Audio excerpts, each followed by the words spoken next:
Having already dealt with Jasper Hoffman, Kevin then told Bernard Fisher to inform the higher-ups of the Rangers that he had no intentions of giving them the Eagles' heart, and warned them against threatening him into taking part in their conflict with the Mavericks. After they left, Kevin used the Eagles' heart to turn the basement into a new training area for Troy Evans and the others, then spent some time refining pills for Alexander Smart. When these matters were settled, Kevin decided that it was time to deal with the Dawson family. In line with his plans to establish a school of his own in D.C., he then sent a letter to Harold Dawson challenging him to a duel the next day. At a luxurious wine bar in Chicago, about 60% of the city's wealthiest businessmen were currently gathered. The reason they came here was very simple. They had all received the same invitation last night from none other than Dalton Steele. Although it was common knowledge that the Steele family had risen to prominence by establishing themselves as a powerful force in Chicago's underworld, it was precisely because they mainly operated in the shadows that they were seen as a threat in people's eyes. However, those who were present this evening were all people of high status. As such, they were confident that Dalton Steele wouldn't dare to do anything to them in front of everyone. Soon, dozens of men in black suits quickly walked in. They divided themselves into two lines with one on each side of the door. When everyone stopped talking and looked at the door, Dalton Steele walked in accompanied by Dominic Archer. After sweeping his gaze across the room, Dalton headed straight to the seat in the front and sat down.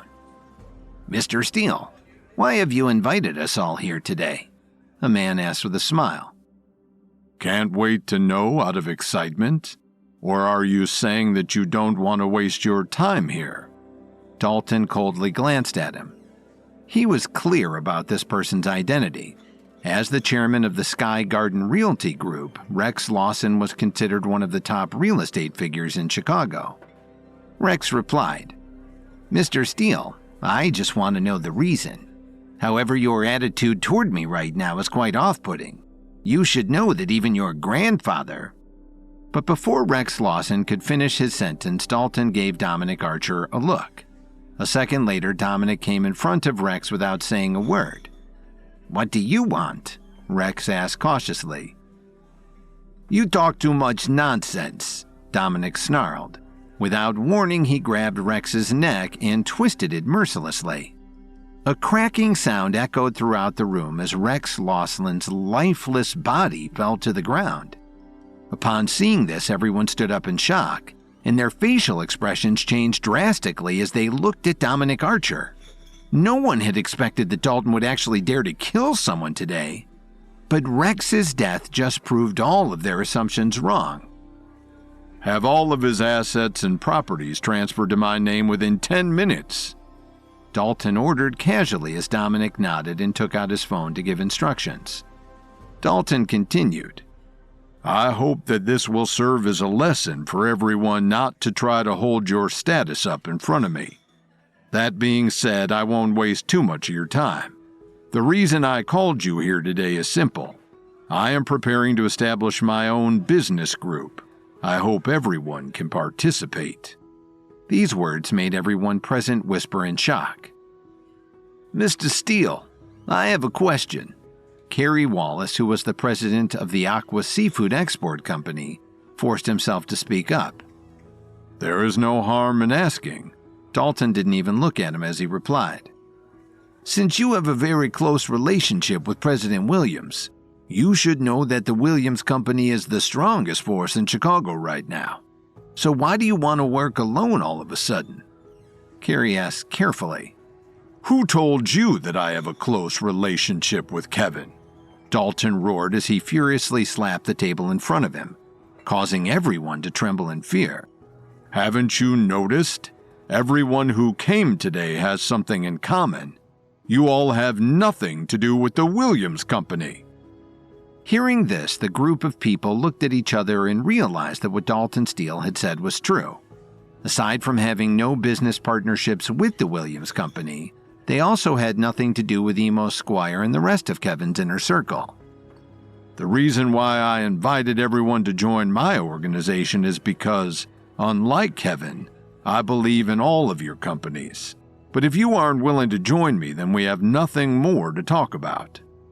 Everyone looked at each other as they thought about Dalton's words. Rex Lawson's example clearly told them that anyone who dared to say no would not be able to leave this place alive today. "Since you intend to make a big splash in Chicago, I will support you with all my strength. I only hope that you can treat my family well in the future," Carrie helplessly agreed. Dalton then turned his head and looked at the others to ask, "What about the rest of you?" "We will also join your organization," the group of people stammered. "You have made the right decision. After all, we are all people with status, so I wouldn't want to make our relationship awkward. As for the specifics, Gwen Archer will contact everyone shortly."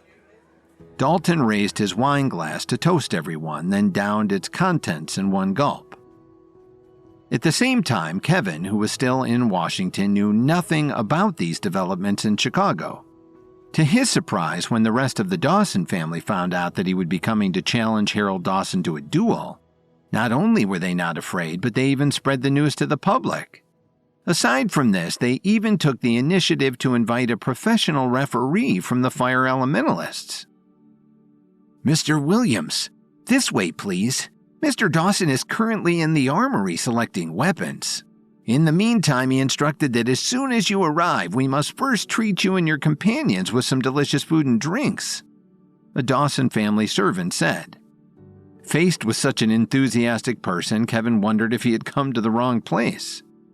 Kevin and the others followed this person to the resting area where they were offered some coffee, pastries, and snacks. What's going on?" Dustin Newman scratched his head in puzzlement. "Mr. Williams, aren't we supposed to be here to fight? Didn't they get the memo?" For a moment, even Kevin didn't know how to answer. Fortunately, Harold Dawson appeared before them soon after as he walked in front of Kevin. Without waiting for Kevin to break the silence, Harold smiled and welcomed him. "Mr. Williams, you're finally here. Don't worry about our duel. I have already taken care of everything. However, the Fire Elementalists men are still stuck in traffic. As soon as they arrive, we are ready to begin." "Do we really need their permission to fight each other?" Harold patted Kevin's back and explained patiently. "Mr. Williams, Washington is not like Chicago. In order to ensure fairness of competition, the Fire Elementalists act as a referee among experts with disputes to settle. So no matter how badly you and I want to fight, we have to wait until they arrive. Otherwise, you and I won't be able to tell if we're breaking any rules. Oh, right, Mr. Williams. I also invited quite a lot of people today to watch our duel," Harold revealed and then added. "They are all members of the Mavericks. Having admired you from afar for some time, they are excited to finally see you up close in person." Hearing Harold Dawson's words, Kevin immediately felt that something was not right. How was this still a fair fight? Before Harold Dawson could say anything else, the Fire Elementalist men finally arrived. "You are Kevin Williams, right?" A man raised his eyebrows and asked listlessly. "We can start now." "Wait. Since our mansion isn't a good place for our duel, I found a better location near the foot of a mountain west of here. Regarding transportation, there's no need to worry as I've already arranged that as well. Everyone, follow me," Harold announced loudly as he put his arm around Kevin's shoulder and let him out. Kevin did not know how to react to this kind of situation. Today everything was going different from what he had imagined, and it seemed as if all of his plans were thrown out the window. Instead, he could only let Harold Dawson lead him by the nose. Just then, Kevin saw a familiar figure in the crowd. It was Jason Salter, who had helped him during the competition against the Gafford family. However, before he could walk up to Jason and greet him, he was ushered into his vehicle. Located west of Washington, the conditions at the place that Harold Dawson had chosen here were very cold and windy, and the terrain was quite steep and rugged. It was precisely because of this that this place was suitable for experts to spar. Not only did it test the physical strength of both sides, but it also challenged their mental fortitude and whether or not they would be affected by the harsh environment. As soon as they reached the foot of the mountain, Kevin got out of the car and looked all the way to the top of the mountain. The path was steep and straight, like a spear that was about to pierce through the sky. "Mr. Williams, let's go up." After saying this, Harold excitedly rushed toward the mountain, followed closely by his family members and other subordinates. With that, Kevin exchanged looks with Troy Evans and Dustin Newman before they all advanced toward the mountaintop. About 10 minutes later, when Harold Dawson reached the top of the mountain, he was surprised to see that Kevin had already been waiting there for a long time. "Mr. Williams, you are indeed a mighty warrior who has broken through to level 7. Your speed is so fast that none of us managed to catch up with you." Harold praised him while gasping for breath. "Mr. Dawson, with everything happening so suddenly today, I have a question that I haven't had the time to ask until now," Kevin uttered coldly. While he was waiting at the top of the mountain, Kevin had already adjusted his state of mind to the current situation. However, there was still one thing that he could not understand. "Ask away," Harold told him casually.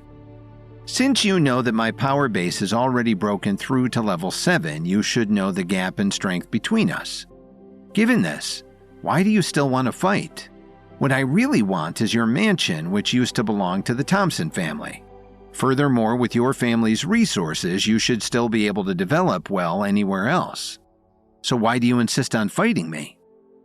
Kevin wasn't the only one puzzled by this. He believed that many others in DC were wondering the same thing as well.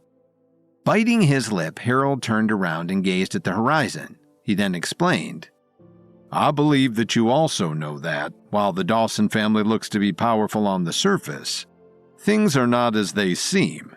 Have you ever seen a ferocious tiger roaming around freely inside a zoo? If the higher-ups of the Mavericks want to test your strength, my family must serve the faction's best interests." "You don't have to do this. You can still choose to back out." Kevin stared at him blankly and retorted. Harold gave him a profound look, then sighed deeply. "Do you really think that I have a choice? Mr. Williams, you are still young and have extraordinary talent, so you have all the right to be arrogant. But I'm different. As the head of the Dawson family, I do not live for just myself. My actions also dictate the rise or fall of my entire family." He then added, "Without great abilities, I know that I am clearly no match for you in today's duel, but I will still do my best to honor my family until my last breath. At the same time, even if I can bring my family to a higher realm, I can't let myself be buried without leaving my family in good hands. That is why, before coming here, I left a will, which states that after my death, all of the Dawson's family's assets and properties will be transferred under your name. However, I only have one request. I hope that you can treat the rest of my family members well in the future." Upon hearing this, Kevin looked back at him deeply in silence. Knowing very well that Harold Dawson had come today expecting to die, the only way for him to show great respect for this man was to give it his all. After this brief exchange, the two of them slowly made their way to the area where their duel was going to be held.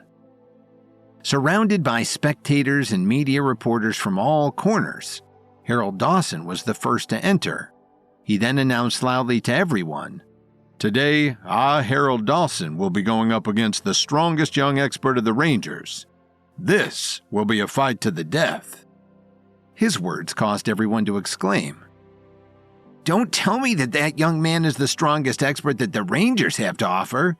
He doesn't even look imposing at all," someone sneered. "Harold Dawson has been famous among the Mavericks for many years.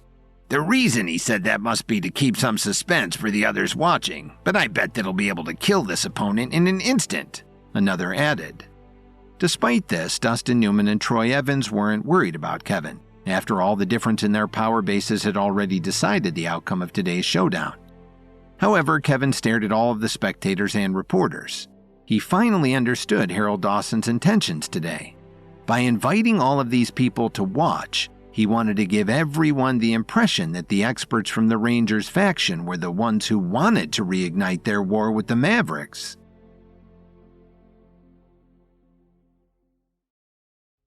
After suspiciously relocating to a mountain for their duel, Kevin asked Harold why he accepted his challenge despite their huge gap in strength.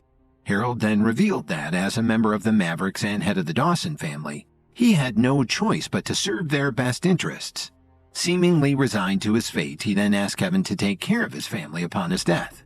However, when Harold introduced him to the spectators and reporters as the strongest young expert of the Rangers, Kevin realized that he was being used as a scapegoat to reignite the conflict between the two factions. When it came to matters between experts and ordinary people, there were strict laws prohibiting them from interfering with the affairs of one another. As such, there were rarely any cases of experts abusing their power, and those forces were usually suppressed immediately by the government. However, matters between these two expert factions were different. While the fire elementalists were there to settle conflicts in a fair and contained manner, Harold Dawson invited reporters to broadcast the duel for everyone to see. If the Rangers were made out to be the evil faction in the eyes of ordinary people, who would believe that they were actually the ones who were keeping them safe from the Mavericks? If this happened, there would be dire consequences. Although Kevin did not know much about the experiments that the Mavericks had been conducting on ordinary people to genetically engineer them into an army of experts, he could imagine the cruelty that their test subject endured from what Herman Thompson had told him. Now that Harold Dawson had already placed the arrow on the bowstring, Kevin suddenly found himself caught in a dilemma. After all, this matter was no longer as simple as helping the Thompson family take back their home. With Kevin's identity tied together with the Rangers thanks to Harold's introduction, their fate now rested in his hands. As such, if Kevin won today's duel, this would give the Mavericks the justification that they needed to fight back. However, if Kevin decided to purposely lose, the reputation of the Rangers would also be greatly reduced. With the Mavericks surely rubbing this loss in their faces, not only would this humiliate the Rangers, but the morale of its members would also take a hit. Seeing that Kevin had just realized this and was visibly rattled by it, Harold decided to take advantage and announced loudly, "Now, let's invite the Ranger faction's representative, Mr. Kevin Williams, to come out here so we can start." "Is that kid even worthy of sparring with the head of the Dawson family?" someone questioned. "Harold Dawson will kill him in an instant. Everyone will witness the strength of the Mavericks," another gloated. "Mr. Dawson, why are you doing this to me? In any case, I will use all my strength to win this duel," Kevin said as he prepared to fight. "You already know why. Shall we begin?" Harold retorted. His face instantly turned serious as he stretched out his right hand and took out a red sword from behind his back. As he gathered a strong amount of spiritual energy around his blade, a strong smell of blood immediately filled the entire place. "Is that the Blood Shadow Sword? I heard that weapon has been passed down for generations within the Dawson family," someone from the crowd exclaimed. "Why would he use such a powerful weapon on that kid? I bet that sword will kill him with one strike," the person beside him predicted. Despite all of their doubts, Kevin was not affected by the surrounding noise. He simply took a deep breath, then brought out the night dagger from behind his own back. "Mr. Williams, today will likely be the last time that I use this sword, so I hope you can do one more thing for me. After I die, can you bury this sword with me?" Harold requested as he held his sword with one hand and gently stroked its blade with the other, as if he was bidding farewell to his old friend. "You have my word." Kevin nodded as his spiritual energy flowed into the night dagger. After reaching an understanding, Harold Dawson shouted loudly, "Blade Shadow Technique." Upon doing so, his body emitted a dazzling amount of spiritual energy and attached to the blade of his sword. When he waved his weapon around, it looked as if he was holding multiple swords at the same time. As the Blood Shadow Sword collided with the night dagger, it seemed as if countless blades were shattered by Kevin. Just then, Harold gritted his teeth as he jumped into the air to slash down from above. His speed was so fast that no one in the audience, including Troy Evans, could see him clearly. Despite this, Kevin did not move. He did not even raise the night dagger in his hand to defend himself. When the Blood Shadow Sword was about to hit his head, Kevin quickly took 2 steps back, causing the tip of the blade to just narrowly miss his chest. In the end, Harold's sword strike left a deep hole in the ground, but it did not break through Kevin's protective spiritual energy barrier. "Before I do anything, I'll let you try a few more moves," Kevin offered lightly. "Fury Sword Technique," Harold roared. His eyes then lit up as his entire body was surrounded with spiritual energy. Holding the handle of the Blood Shadow Sword with both hands, he struck diagonally at Kevin this time.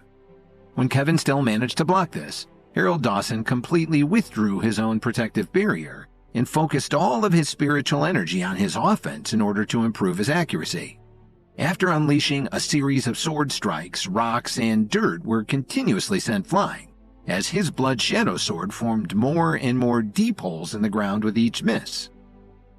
"At this rate, I don't think that kid will be able to hold on for much longer unless he starts attacking," someone remarked. "I thought this would be a good show, but he really shouldn't have come today. There is no point in watching such a one-sided battle." Another expressed her disappointment. While the people in the crowd were discussing their assessment of the situation, Dustin Newman couldn't help but express some worry as he asked, "Will something bad happen to Mr. Williams?" "Of course not," Troy Evans reassured him. At the same time, Kevin kept waving the Night Dagger around with ease to block all of Harold Dawson's sword strikes. Not willing to give up, Harold jumped up again and fiercely attacked Kevin with his Blood Shadow Sword as he uttered, "Full blast technique." With a crisp sound from their weapons colliding, Kevin received the full force of Harold's power base. This caused a thick cloud of dust to surround him. Unable to see Kevin's condition, the crowd began to think that he had died from the impact. However, when the dust settled and Kevin appeared in front of everyone's eyes unscathed, the atmosphere instantly became silent. Kevin couldn't help but sigh. "The gap in strength between us is too huge. At this point, it will be a waste of time if we continue like this." No matter how fast Harold Dawson was and how fierce his strikes were from the crowd's perspective, in Kevin's eyes he was slow and weak.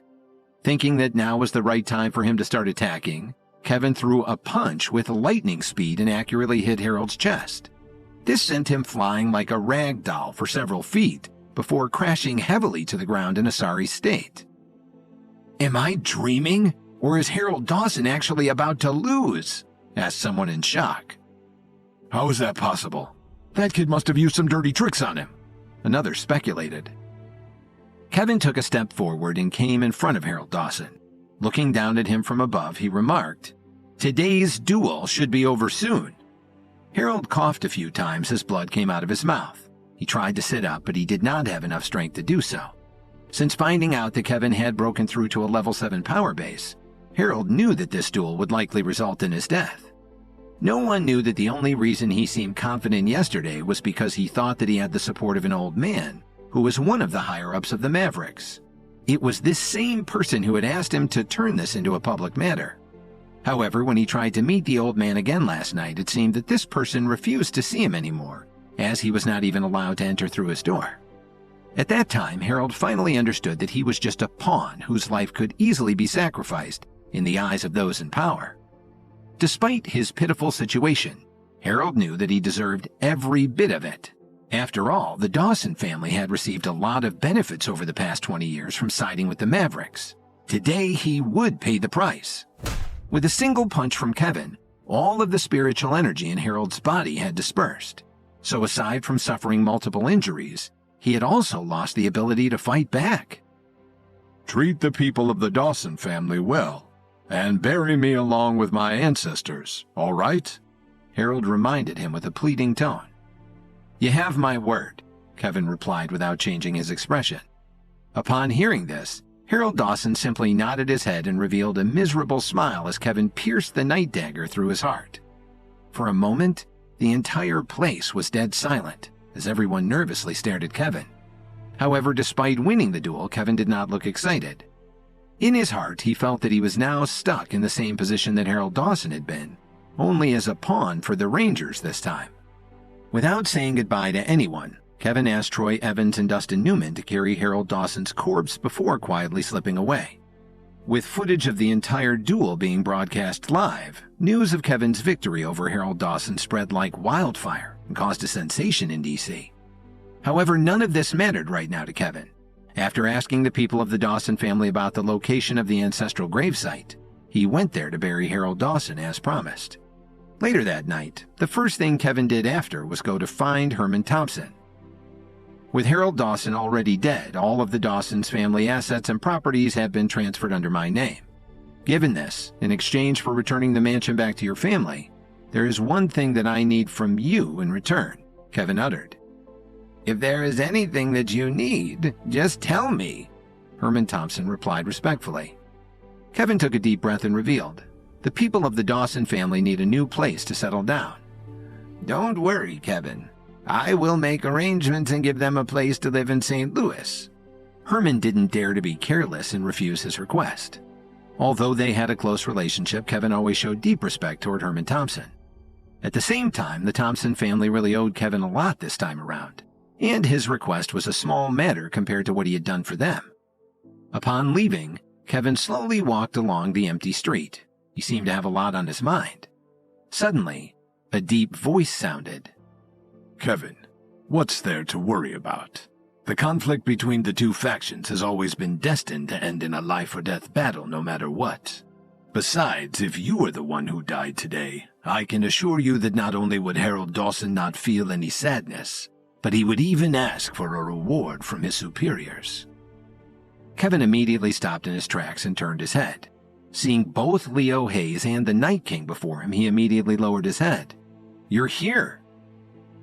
You have done well during this period of time, Leo Hayes praised as he patted Kevin's shoulder. If you're not busy, come with us. At the same time, in the Union's headquarters, even though it was already late at night, one of the rooms was still brightly lit. Inside, several of the Union's senior members were sitting on one side across from a few men. Since the Union was an organization that was made up entirely of women, these men were naturally outsiders who had paid them a special visit. If Kevin was present, he would definitely recognize that the one leading the men was none other than Stanley Cooper. You want to rescue Lily? Vivian Myers took a sip of tea and said faintly, The Reaper Squad has never involved themselves with our matters before. Why do you want to make an exception all of a sudden? To tell you the truth, Kevin is a member of the Reaper Squad, so his wife should be under our protection. Besides, for a so-called righteous organization, it is quite unbecoming of the Union to forcefully kidnap and detain her. Cooper replied without fear. Hearing this, Renee Silver suddenly fumed. Kevin is pure evil. How could you recruit him into the Reaper Squad? I think you guys are... Be quiet, Vivian hurriedly interrupted her. After all, as a special force employed by the government, the Reaper Squad was not someone that any organization could afford to slander. Stanley's gaze paused on Renee for a moment before he continued. If there's nothing else to discuss, then we will take Lily with us and leave. I'm afraid it's not that simple. As long as our conflict with Kevin has not been resolved, Lily would not be able to leave this place. Renee sneered. Do you think that we're here to negotiate? Stanley retorted coldly as he narrowed his eyes at her. However, Renee refused to back down and responded. What a coincidence! I was going to ask you the same question. Seeing the fury in her eyes, her expression looked even more terrifying as the two stared at each other. I have already explained the matter clearly. If you don't hand Lily over willingly, we will have no choice but to take her away by any means possible, Stanley sternly warned. I would like to see you try. Don't forget that this is the territory of the Union. Renee roared back as she furiously stood up from her chair.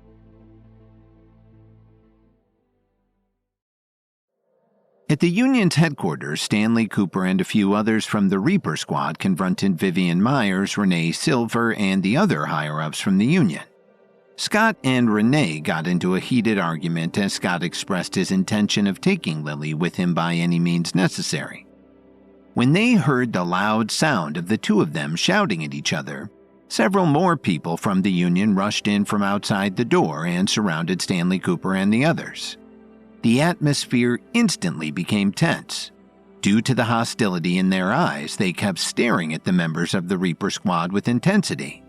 It was among the greatest sources of shame in Renee Silver's life that she had been defeated by Kevin. If she didn't wash away this stain now, how could she move forward with the respect and admiration she felt she rightfully deserved? Furthermore, Lily was brought back from Chicago with great difficulty. How could she let go of her just because of a few strong words from Stanley Cooper?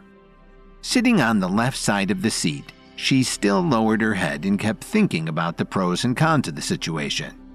The faces of the members of the Reaper Squad and the others who were surrounded did not have any fear. They just looked at Stanley Cooper quietly. Obviously, any decision would be left to him alone to make. Glancing around, Stanley Cooper snorted coldly and said with a cold smile, "What a loyal bunch you Union people are. How dare you make the Reaper Squad your enemy?" "That was all your doing. The conflict between the Union and Kevin has nothing to do with the Reaper Squad. But you insisted on interfering, didn't you? How can I tolerate this?" Renee Silver clenched her fists and said, she knew very well that Kevin had become the youngest honorary senior member of the Herbalist Society. His status was no longer comparable to what it was in the past. If she wanted to get rid of her previous humiliation at his hands, she would have to seize his biggest weakness. There was only one chance. How could she let go of this opportunity? "She has a sharp tongue, but unfortunately her strength can't match up," Stanley Cooper said as he waved his hand gently. The three people beside him stood up at the same time. A powerful pressure was released from their bodies in an instant, suppressing everyone in front of them. "What the?" Renee said as her pupils suddenly contracted, and a look of shock appeared on her face. The Reaper Squad was an elite force, and it was known as an organization that had been powerful for many years. The three people who had come with Stanley Cooper were all powerful experts. However, they usually hid in the shadows and wouldn't show themselves unless they absolutely had to. The powerful pressure they emitted caused the faces of the people from the Union disciples to change dramatically. Some of them were so weak that they even found it difficult to breathe. "Although the Union has been an established force for a long time, it's a pity that it has always been stunted. To put it bluntly, it's just a lower-level organization. I'll give you the respect you deserve, but if you don't give me the respect I deserve, and that the Reaper Squad deserves, then don't blame me for being unreasonable." Stanley Cooper's face turned gloomy and his eyes narrowed. His tone became colder and colder as he spoke. Don't think that you can just scare us with a few level 5 warriors," Renee Silver said. However, there was a very real problem. If the Reaper Squad really broke all pretenses of cordiality, she knew the Union was no match for them. "There are only 4 of them. There's no reason for us to be afraid." One of the junior members of the Union suddenly spoke up. "Do you want to see the Union turn into a river of blood?" Vivian Myers glanced at her coldly and said, "Mr. Cooper, please, calm down. My associate is a somewhat reckless and straightforward person. I will immediately send someone to bring Lily here. You can just take her with you and be on your way. But please tell Kevin, if we can capture Lily once, we will definitely be able to capture her a second time.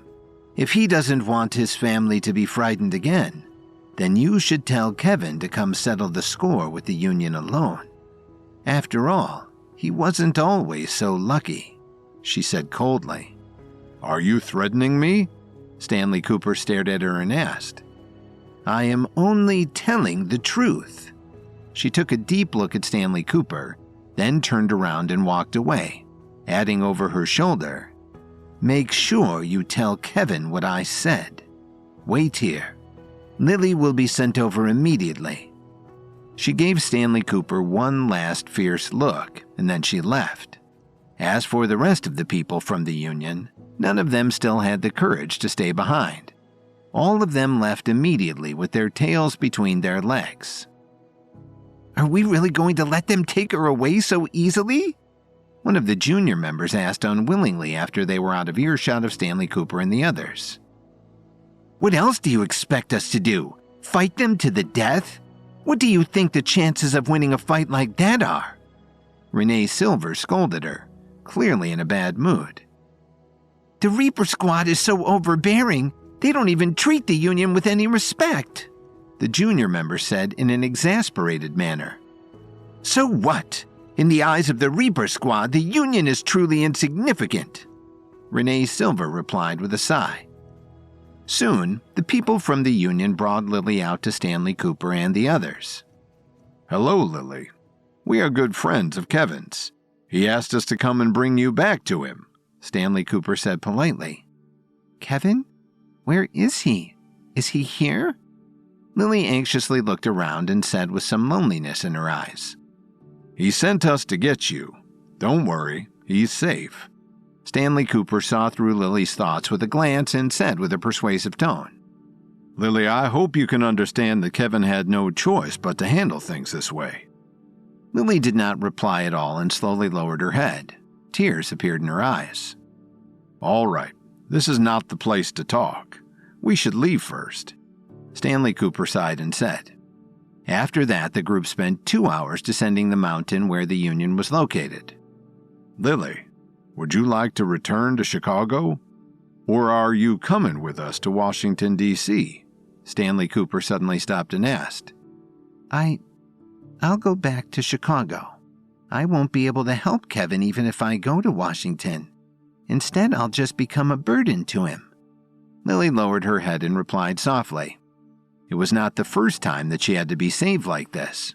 Lily's experience made her clearly realize the gap between her and Kevin's abilities. The man she had married a long time ago had already disappeared, and now she had become Kevin's weakness.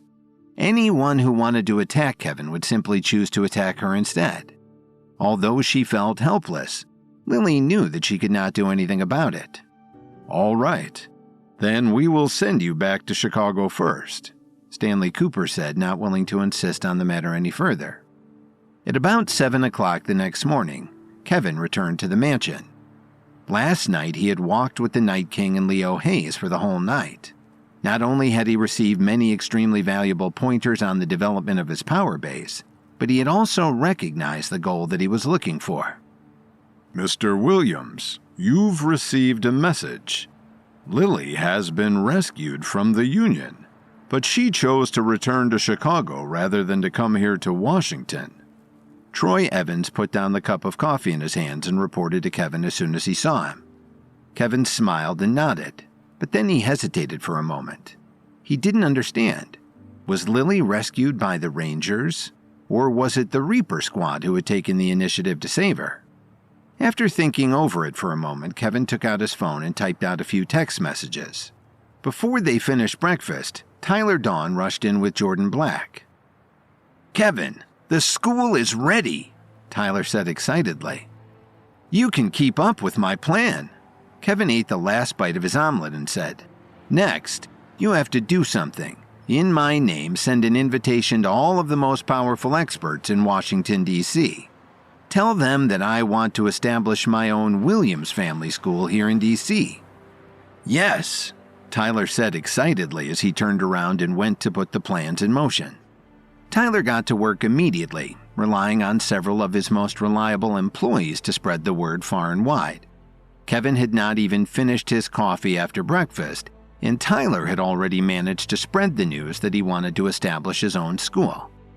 For a moment, Washington, D.C. was thrown into a huge state of commotion. In the courtyard of the Robbins family mansion, Archie Robbins looked at the news that flashed across his phone. His palm came crashing down on the heavy stone table in front of him. "Kevin, I would like to see how long your arrogance will last," he muttered under his breath. At the Herbalist Society's headquarters after Earl Mathis received the news, he sighed exasperatedly. "I gave you the identity of a senior member because I wanted you to stay loyal within the Herbalist Society. What a complete fool," Earl Mathis said coldly. "You can't blame me for what happens to you now," he said to himself. There were also people who were happy about this news, particularly the Thompson family, who were all very excited. Now that the Thompson family would be able to return to Washington permanently and move back into the old house, Herman Thompson was so excited that he almost jumped out of his chair when he heard the news. "Finally! Quickly, prepare the car. I want to go meet Kevin so I can thank him," Herman Thompson said while dancing with joy. Kyle Thompson was also happy, but he was not as excited as his grandfather. Still, he did not dare to say anything. He could only help Herman get into the car. When Donald Murphy heard the news in the Eubanks family study, he immediately raised the issue to discuss the matter with George Eubanks. "There's nothing much to say. Kevin does have the strength to do whatever he pleases, doesn't he? George Eubanks took a puff of his cigar and said with a sigh, I really didn't expect him to accomplish it all so smoothly. He managed to bring the Thompson family back to their old ways in such a short period of time, Donald Murphy said as he narrowed his eyes. George Eubanks flicked the ashes from the cigar in his hand and looked up at Donald. He said, Is the old man still not going to place his bet? What do you mean? Donald asked without looking up. Are you pretending to be confused with me? I don't believe you can't tell why Herman is bringing the Thompson family back to Washington. I have already inquired about it. The person who broke through to level 7 here in D.C. was Kevin. You mean that the people above have taken a liking to Kevin and that's why they want to accept the Thompson family again? Donald said as if he was asking the question to himself. Don't you know the details? George Eubanks said as he stuck the cigar into an ashtray. Let me remind you, you want to enjoy more benefits. You can't keep hesitating and not place your bet. You have to hurry up. These words entered Donald Murphy's heart, making him not know how to answer for a moment. Very soon, the people who found Kevin quickly filled the courtyard. Other than Herman Thompson and Alexander Smart, there were also many unfamiliar faces that he had never seen before. Regardless of whether they knew each other or not, the main reason they came today was to get more familiar with Kevin. At the same time, it was no longer a secret that Kevin had broken through to level 7. Anyone with discerning eyes could tell that a family with such a powerful expert in the fold would definitely rise quickly in Washington, D.C. Although Kevin didn't really like such occasions, he had no choice but to put on a show. Everyone, today is just an invitation. Tomorrow, to celebrate the establishment of the William family's new school, we will hold a big feast. I hope all of you will be able to join us at that time, Kevin said with a fake smile. Don't worry, Mr. Williams. I will be the first one to come tomorrow, someone said. I am willing to announce here that whoever dares to oppose Mr. Williams in the future will be making a big mistake, someone else said, as everyone tried to curry favor with Kevin. A large group of people even began to argue over who had looked favorably on Kevin first. It was not until 5 o'clock in the afternoon that Kevin finally sent off the last group of guests. This day had exhausted him. Compared to events like this, Kevin would be more than willing to fight against high-level experts. Well, it seems people have really begun to look at you in a different light. A clear voice suddenly sounded. Kevin turned around and looked at the door. He saw that Olivia Rafferty had arrived at some point. Why didn't you tell me you were coming? Kevin asked with a smile. I saw you were very busy, so I didn't want to disturb you. Do you have time for a chat now? Olivia asked with a smile on her face.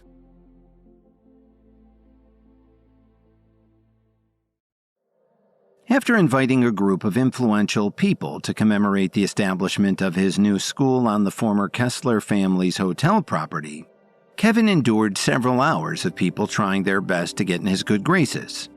When nearly everyone had finally left, Olivia Rafferty appeared and asked Kevin if he had time to talk. Kevin was relieved to see her after so many hours of dealing with everyone else. Strictly speaking, Olivia Rafferty could be said to be Kevin's only real friend in Washington, D.C. The two of them had been through a lot together in a short amount of time, having gone through the Herbalist Society's competition together, and had escaped from the pursuit of assassins from the secluded valley. However, because of her father's misunderstanding of their relationship, Kevin didn't really know how to face Olivia. The two of them walked side by side along the streets that were sparsely populated at this time of night. Although it was not too deep into the winter yet, the cold wind at night could still bring a deep chill to people. Olivia was wearing a thin long dress, her arms were crossed, and her eyebrows were slightly furrowed. Kevin sighed lightly and shook his head.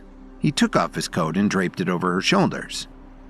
I don't care if you think you can keep warm or not. You haven't reached a high enough power base yet. If you can't reach the level where you can withstand the cold and the heat, aren't you afraid of the cold when you wear so little? Kevin asked her. Didn't you just give me your coat?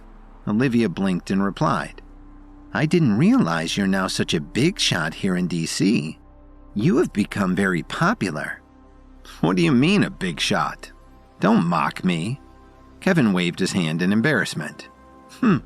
You still don't want to admit it? My father told me everything you did.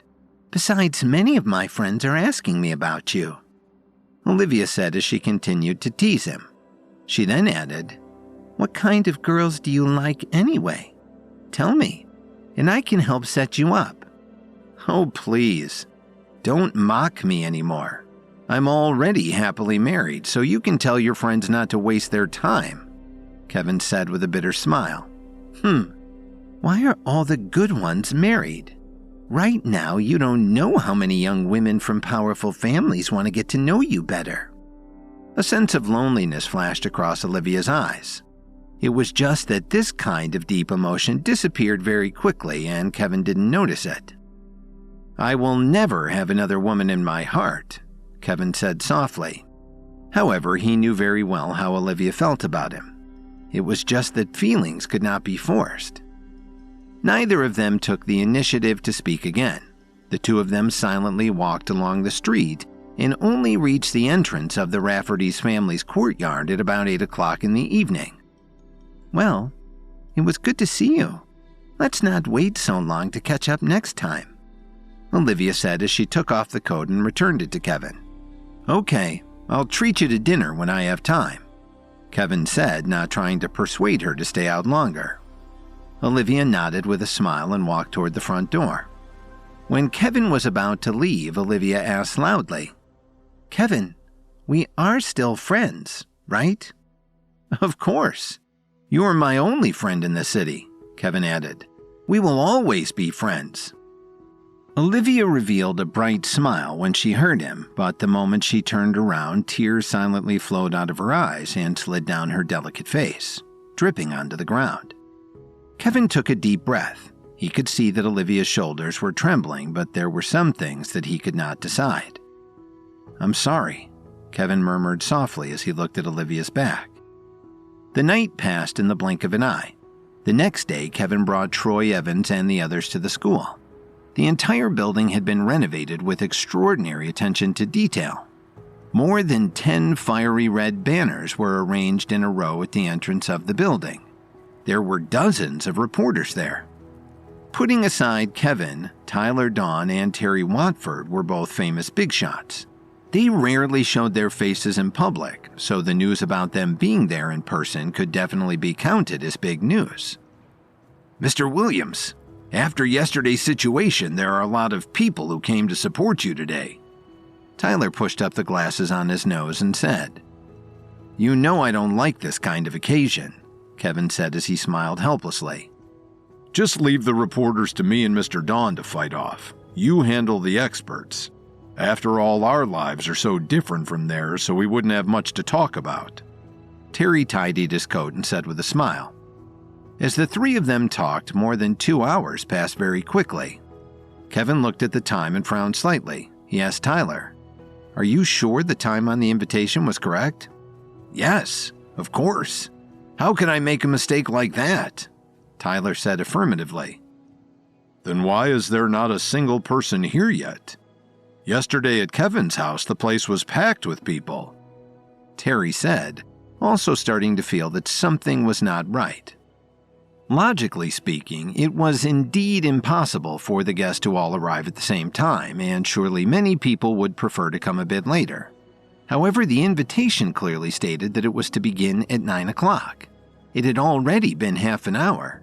It was a little too strange that there was not even a single guest yet. If a few people were late, it could be understandable, but if everyone was late together, it could only mean one thing. There was a sudden change that Kevin did not know about from yesterday until now. The reporters also seemed to have thought of something as they whispered to each other. "Call a few of the more important guests and ask them what's going on," Kevin said as he took out his phone and dialed Herman Thompson's number. The answer he got was that the people from the Thompson family were on their way, but there was a traffic jam. A few minutes later, Tyler's expression became a little strange. "Kevin, I just made 6 phone calls in a row. The strange thing is that none of them said that there was an emergency meeting or that they suddenly had something to deal with. They all just said that they might not be able to come today, Tyler said with a slightly gloomy expression. The situation on my side is similar. Terry put down his phone and echoed. Could it just be a coincidence? Kevin frowned. Send someone to investigate immediately. While Tyler was arranging for someone to investigate, a few luxury cars approached slowly and parked steadily by the roadside. Then Archie Robbins and a few of his associates got out and quickly walked over. Mr. Williams, why is there no one here on such a big day? You even created such a huge commotion, Archie said with a cold smile. I'm afraid that you know the reason better than I do. Isn't that right? Kevin said with an unfriendly gaze. Ah, you're being too serious. Today I have come uninvited just to celebrate your big accomplishment. I have come to give you a very generous gift. The smile on Archie's face became wider and wider. Immediately, Kevin and the others saw the people from the Robbins family move something wrapped in thick red cloth from the back of a large truck. 4 of them worked together to carry it over. With a dull thud, the 4 men forcefully placed the thing on the red carpet in front of Kevin and the others. This is a big deal. I hope that you will accept the gift that I have given you, Archie said as he walked in front of the object. In the next second, a coffin appeared before everyone's eyes. You, Tyler started to say. He was about to attack but was stopped by Kevin. In fact, not only Tyler, but all of the people gathered around who saw the coffin also had gloomy expressions on their faces, especially Troy Evans and the others from the Vanguard, whose eyes were filled with rage. Delivering a coffin on such a joyous day, wasn't this clearly showing that Archie Robbins was only here to stir up trouble? Such a big gift. Kevin's expression was as gloomy as the others as he spoke while gnashing his teeth in anger. As long as you like it, you can keep it, Archie said as he forcefully slapped the coffin. The force that was emitted caused the coffin to suddenly slide toward Kevin. Fortunately, Kevin reacted quickly and put his right hand forward to block it. I'm still young, so I probably don't have much use for it, but you're getting old. It's probably better to be prepared for any unexpected situation, don't you think? After saying this, Kevin shook the coffin with force, sending it flying toward Archie Robbins. At first, Archie didn't think it was a big deal. He wanted to use one hand to catch it and stop it, but when he came into contact with the coffin, the force behind it made him unable to even stand stably. He retreated more than 10 steps before using both hands to catch it and finally slow it down. Kevin, don't you know how to appreciate a favor? I'm not afraid to make it clear to you now. There won't be any guests coming here today, Archie said as he slowly placed his hands behind his back, but no one could see his hands trembling nonstop. Oh? What makes you say that? And how did you find out? Kevin's eyes were almost narrowed into slits. If you don't believe me, let's just wait and see. Unfortunately, I have another matter to attend to today, Archie said as he flicked his index finger behind his back, and a golden ray of light flew toward Kevin from beside him. This is a battle invitation issued by my family. As for the terms, you'll know with just a glance. If you don't want to cause too many casualties, you should leave Washington. I promise that I will let you keep your life. Without waiting for Kevin to have any reaction, Archie's right leg exerted a strong amount of force and sent the coffin toward the door. Keep it. You'll use it one day. Maybe sooner than you think. Archie laughed loudly as he left with his people. As he got into his car, he said to Kevin once again, Making such a grand scene but not have any guests show up, Kevin. You're destined to become a joke in Washington. By that time, Tyler Dawn's men had already sent back the information they had gathered. Indeed, it was just as Kevin had thought. Last night, the Robbins family had allied with 2 other major powers. They had made it very clear that as long as one wanted to stay in Washington, D.C., they couldn't accept the invitation from Kevin today. Otherwise, they would bear the consequences. Before Archie left, there were a few luxury cars parked on the side of the street. "Someone is coming, sir." One of the members of the Robbins family pointed at the convoy in surprise and said, "What?" Archie's expression changed abruptly as he hurriedly turned his head to the left. The reporters also quickly fiddled with the equipment in their hands as they pointed their cameras towards the approaching cars. At such an awkward moment, the Thompson family had finally rushed over to rescue them.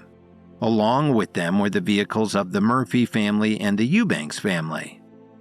"Who said Mr. Williams doesn't have guests?"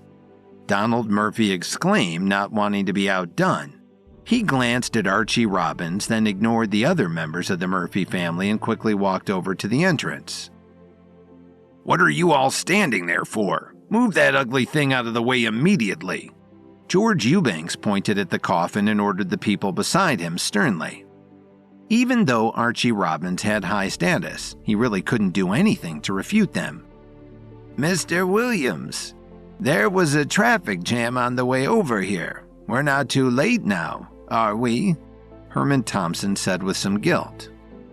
"The three of you have come at just the right time.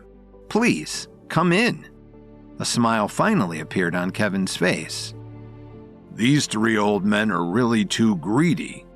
Archie Robbins gnashed his teeth as he spoke. Mason Zimmerman took a puff of his cigarette and looked at the situation outside through the window. He said, "It's just three of them. They won't be able to cause much of a stir. It also can resolve Kevin's predicament of having no one else. As long as there aren't too many people coming, the whole situation will turn him into a huge joke." Actually, he had been with Archie Robbins when he arrived today, but he had not gotten out of the car earlier than Archie did. "Someone else is coming!" someone exclaimed. As Mason Zimmerman and Archie Robbins looked over, Alexander Smart and Michael Rafferty got out of their cars almost at the same time. They quickly walked to the door and greeted Kevin warmly. Immediately after them, another dozen cars pulled up in rapid succession. They were all famous people in D.C. "Don't worry, they won't attract anyone's attention," Mason Zimmerman said calmly. "Is that the Morris family pulling up now?" Archie Robbins stared blankly into the distance as he subconsciously muttered under his breath in shock. It was rare for Archie Robbins to look afraid, but knowing that the Morrises were in D.C. put fear into his heart.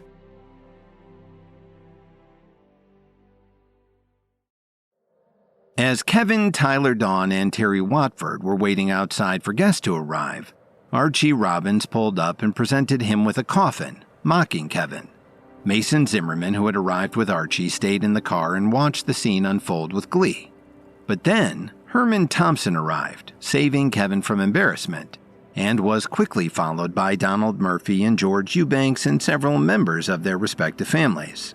In rapid succession, several other cars carrying influential people from Washington pulled up, including Alexander Smart and Michael Rafferty. When the Morris family arrived, Archie Robbins finally began to feel demoralized. In the eyes of ordinary people, the Murphy family and the Eubanks family were considered incomparably powerful families.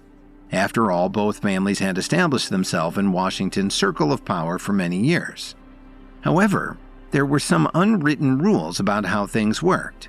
In front of powers like the Zimmermans and the Robbinses, the Murphy and Eubanks families were not strong enough to cause much of a stir. As for the Thompson family, it was needless to say that they had just returned to Washington, D.C., and had yet to gain a firm foothold in the city circles of influential players. There was not much they could really do to help Kevin. The same went to the Rafferty and Smart families. However, the Morris family was different. Because they had left the line of sight of ordinary people a few years ago, in their eyes, they were just rich like so many others. However, an ordinary person did not have a full understanding of the extent of the Morris family's power. The power they possessed had long surpassed that of other influential forces in Washington. The reason why they didn't expose themselves too publicly was because other powerful people knew very well they were not on the same level. Even the Robbins family could only feel helpless in the face of such a massive power. In the past, the Zimmermans had challenged the Morris family, but they had paid a heavy price. If it wasn't for the fact that someone above them was holding them down, the Morris family would have been elevated to the upper realm a long time ago. Damn it! Why is the Morris family here? Mason Zimmerman muttered as he stared at the few cars that had just arrived. I heard that Jake Morris has a close relationship with Kevin. But if he actually came to congratulate Kevin personally today, wouldn't that be a bit too much? Archie Robbins muttered. With Jake Morris's arrival, the entire atmosphere of the event was pushed to its peak in just a short period of time. The guests who had arrived earlier were all secretly delighted. They had indeed received threats from the Zimmerman and Robbins families not to attend, but now that Jake Morris had arrived, they knew that they were in the clear and would not have to bear the consequences of going against the Zimmerman and Robbins families. Similarly, Terry Watford and Tyler Dawn were major players in the business world. If they offended the two of them, would they still have any business to do with them in the future? Therefore, these guests had to take a risk to show their loyalty. Now, when they saw that even Jake Morris had come, they realized that they were standing on the right side. When Jake Morris stepped out of his car, he looked at Kevin with a smile and said, "This is quite an extravagant event." "I really didn't expect you to come," Kevin answered with a light smile. "Today is your big day. How could I not come? Besides, I am not just representing myself this time. I have to tell you something else. If you have time, come and have a chat with me." Jake Morris seemed to be in a good mood. When these words came out of his mouth, the crowd immediately boiled up. The guests discussed the situation in surprise. "Did I hear that correctly? Jake Morris invited Mr. Williams to talk about some other arrangement," someone said. Everyone present could understand that the Morris family was offering an olive branch to Kevin. "Don't worry, I would love to when I have time. It's just that you came here with such big fanfare today. Aren't you afraid that your brother will take action behind your back?" Kevin raised his eyebrows and asked. "You don't need to worry about that. If I'm not wrong, he should be in seclusion right now, so I have time to relax," Jake Morris said casually. Kevin only then noticed that Jake Morris's spiritual energy was completely different from before. In the past, even if Jake intentionally suppressed his spiritual energy, it would always give people a sense of a kind of aura. But now his spiritual energy was completely restrained, as if it was all somehow absorbed into his body. Kevin didn't need to ask any questions to understand that Jake Morris had broken through. This was the reason why his brother Calvin Morris had no choice but to go into hiding to desperately try to improve his own power base. "It doesn't look like things have been too peaceful for you so far. Do you want me to help you deal with them?" Jake Morris said as he looked at the few cars of the Robbins family, intentionally or unintentionally. "It's just a few rats. There's nothing to be surprised or worried about. Let's go inside." Kevin patted Jake Morris's shoulder and invited him inside. Inside of the car, Archie Robbins and the others swallowed hard. "Did Jake Morris just look at us?" Mason Zimmerman asked, cold sweat breaking out on his forehead. "Well, I think so," Archie Robbins stammered. "Then what are you still sitting there in a daze for? Why aren't you driving yet? Do you have to wait for an invitation? Let's get out of here." Mason Zimmerman scolded the driver. Only then did Archie Robbins realize what was going on. He tapped the window separating the back of the car from the driver, and the car started to move right away. 10 minutes after they had left, the Reaper Squad also sent a representative to toast Kevin. Even though the Morris family was clearly on a different level than the other powerful families of experts, the Reaper Squad was entirely different. They were a government organization. They had been established for a very long time, but they did not generally wade into these kinds of disputes. "Mr. Whitney, what are you doing here?"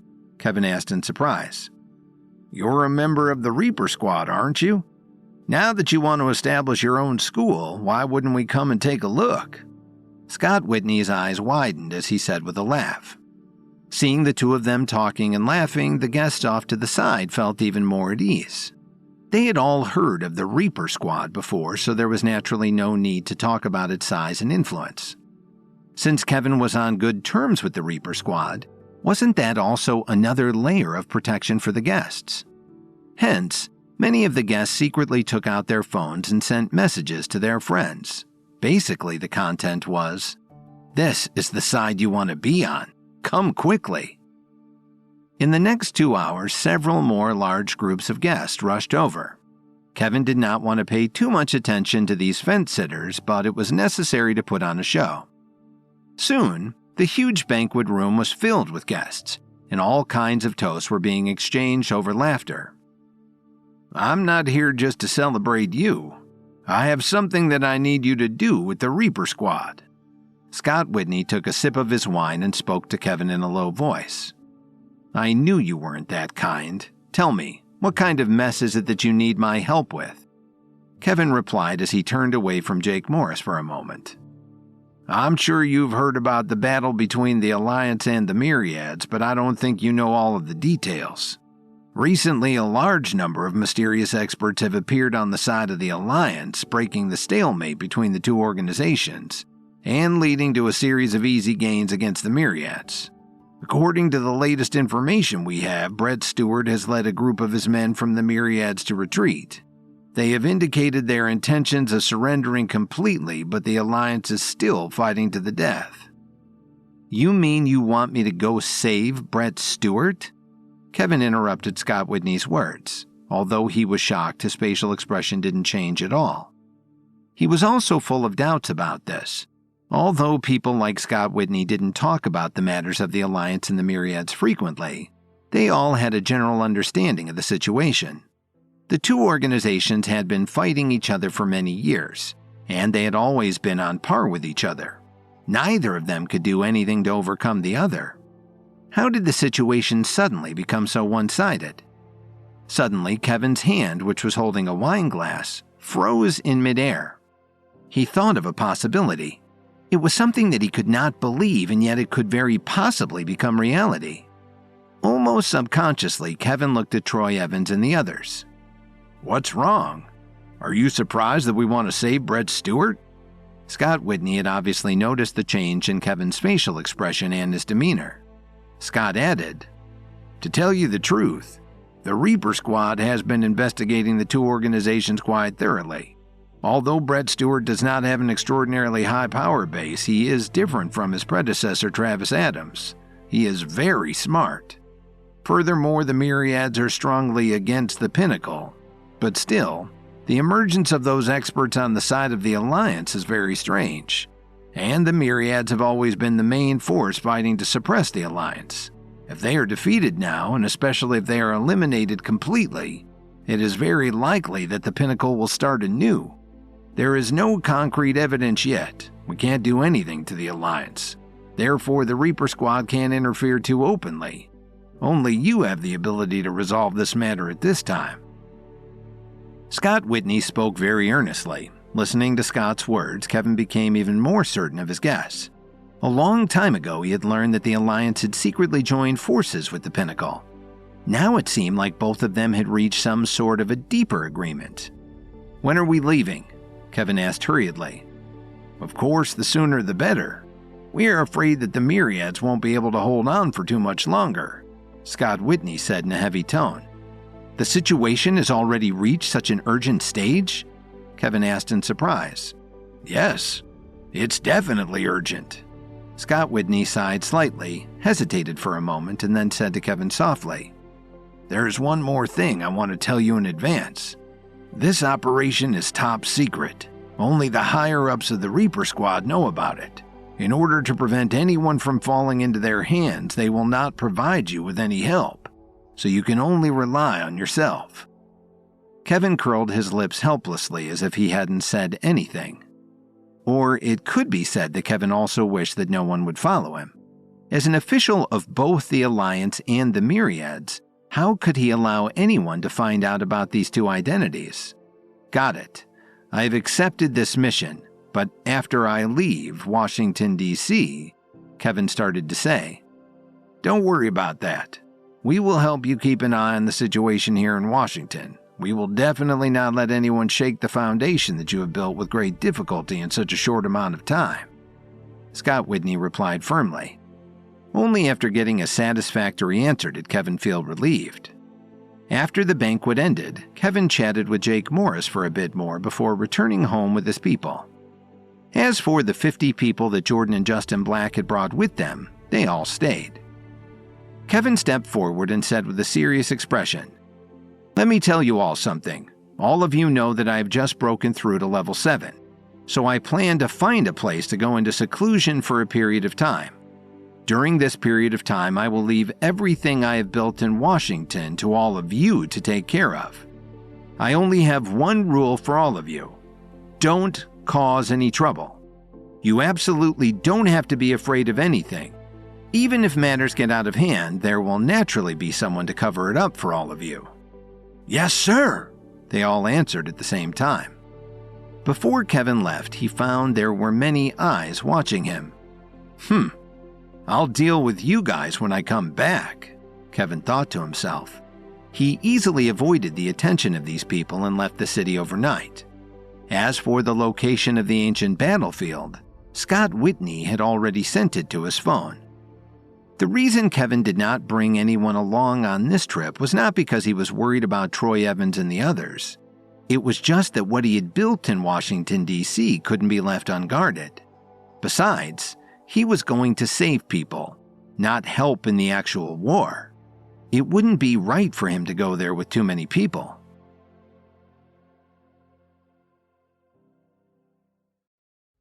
When Scott Whitney arrived, Kevin was somewhat surprised that the Reaper Squad would so publicly show its support for him. But then Scott revealed that he had another reason for coming to the banquet that night, and told Kevin that the Alliance had received the aid of a number of mysterious experts, and that they had pushed the Myriads to the brink of surrender. Knowing that the Alliance had established a partnership with the Pinnacle, Kevin had a strong sense of foreboding when he heard this news. Scott asked Kevin to go rescue Brett Stewart, and Kevin left almost immediately. According to what Scott Whitney had said, the ancient battlefield was a mysterious place where experts would dispatch their troops whenever there was a true fight to the death on the horizon. Once they both entered the battlefield, only one of them would be able to come out alive.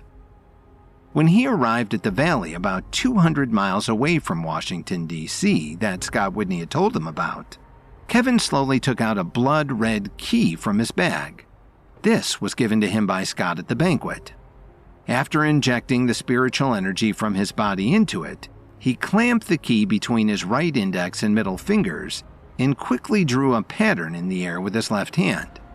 After that, the ancient battlefield appeared before him. When the glaring blood-red color bloomed in the valley, the mountain wind suddenly became violent. The massive trees in Kevin's surroundings began to sway unsteadily. Finally, a crisp sound like that of a glass breaking rang out all around him. The mountain wind became even stronger. Kevin took a deep breath and slowly walked forward into the pale yellow light. When he stepped forward, the pale yellow light slowly disappeared. What entered Kevin's line of sight was a barren land. He could not see the end of the vast tract of land, but there was not even a single weed anywhere to be seen, let alone trees. The howling wind swept up the dust that covered the sky and covered the earth like ghosts. There was no sun in the sky, but it was covered by a mysterious yellow light that was mixed with a thick blood-red color. Apart from the suffocating dust in the air, there was also a thick smell of blood, as if it was announcing that the war that had been happening on this land had not yet ended, and that the blood of the deceased was still flowing across the ground. It was not easy for Kevin to calm his mind. Due to the high temperature, he had to adjust the spiritual energy in his body to protect himself. At the same time, he took out the night dagger from behind his back. On this strange battlefield, anything could happen, so he had to raise his guard to the highest possible level. As his spiritual energy spread out, he became aware of what was happening in every direction around him, within a few hundred feet. Meanwhile, in Chicago's Salix Leaf Complex, Rachel, who was sitting on the sofa, hugged Lily tightly. She sobbed as she asked her best friend if she was okay. She also told her about what had happened recently. "Lily, I really tried my best, but Dalton seemed to have changed into a different person. He had a strange and evil look in his eyes, and he wouldn't even listen to anything I said." Rachel stuttered as she spoke. In just 2 or 3 days, the entirety of Chicago had undergone a drastic change. Dalton Steele's rise had broken the business monopoly that Kevin had built with great difficulty. Furthermore, the Steele family business partnership that Dalton Steele had created in short order had absorbed many powerful companies under it. Now almost everyone in Chicago was in danger. Although Emo Squire and the others had been released by Dalton, their properties had been affected to different degrees. Everyone knew that Dominic Archer had become the #1 fighter under Dalton. Who would dare to go against them now? The only one who could dare to remain independent was probably the Williams Company. "Isn't he a good friend of Kevin's? Why would Dalton do this? What could make him do any of this? It's so unlike him. There must be some other forces at play here," Lily said with a frown. "I don't know either. It's just that there are rumors that Dalton and Kevin had some sort of falling out. That's apparently why he wanted to build something of his own to challenge Kevin." Rachel replied while sobbing, "How is that possible? Rachel, tell me honestly, what happened while I was away?" Lily's face was filled with anxiety. She already knew that there wasn't much she could do to help Kevin, and her heart was filled with guilt. She even had to trouble Kevin to come to save her time and time again. If the good situation at the Williams Company and across Chicago that Kevin had left behind collapsed in her hands, Lily had no idea how she would face him in the future. "I have asked Dalton. He said that he wouldn't lay a finger on the Williams Company, but as long as the other major powers want to develop in Chicago, they have to submit to him," Rachel said while sobbing. Her words were very obvious. The reason why Dalton Steele didn't touch the Williams Company was because he wanted to give Kevin a bit of room. Thinking of this, Lily quickly took out her phone and called Sandra Wilson's number. "What is it?" Sandra asked tiredly without even looking at who was calling. "How is the company doing?" Lily asked, getting straight to the point. She could hear Sandra making a lot of noise on the other end of the phone. There were all kinds of sounds of flipping pages and typing on the keyboard. "You still have the nerve to ask about my company situation? All right, let me ask you, where are you right now?" Sandra said coldly. "President Williams left the company in your hands and you just decided to disappear. You are not even here now at such a critical moment. What right do you have to ask about the company's situation?" Facing Sandra's questioning, Lily was unable to refute even half a word. Sandra didn't know about what had happened to her with the union, but she had already been back for a few days. During this period of time, she just stayed at home and did not ask about anything to do with the company. If Rachel hadn't found time to visit her today, Lily would not have received any news at all. Now Sandra's reaction was making her feel guilty about the situation. "Miss Wilson, I apologize to you, but I really did not do any of this on purpose," Lily said weakly. Before Sandra could continue to scold her, Emo Squire took the phone from her. "Lily, don't worry about the company. Leave the matter to us and rest up at home. You have just been rescued from the union. Although I don't know what kind of price Mr. Williams paid for this, as long as you are safe, it will be the greatest help to him if you just get some rest. As for the other matters, you don't have to worry about them. Besides, you won't be able to do much for the company right now anyway." Emo Squire sighed slightly and said, although his words were unpleasant to her, he was telling the truth. Facing the aggressive tactics of Dalton Steele, even those of them who had been with the Williams Company for years would struggle to handle him, let alone Lily. "Mr. Squire, I really want to help the company. Although I am new at this, I can still do something within my ability," Lily said. "Forget it, Lily. The best thing for you to do is relax and recuperate. You do not need to be involved in this, at least not yet. In fact, it may be best for you to leave Chicago altogether for the time being.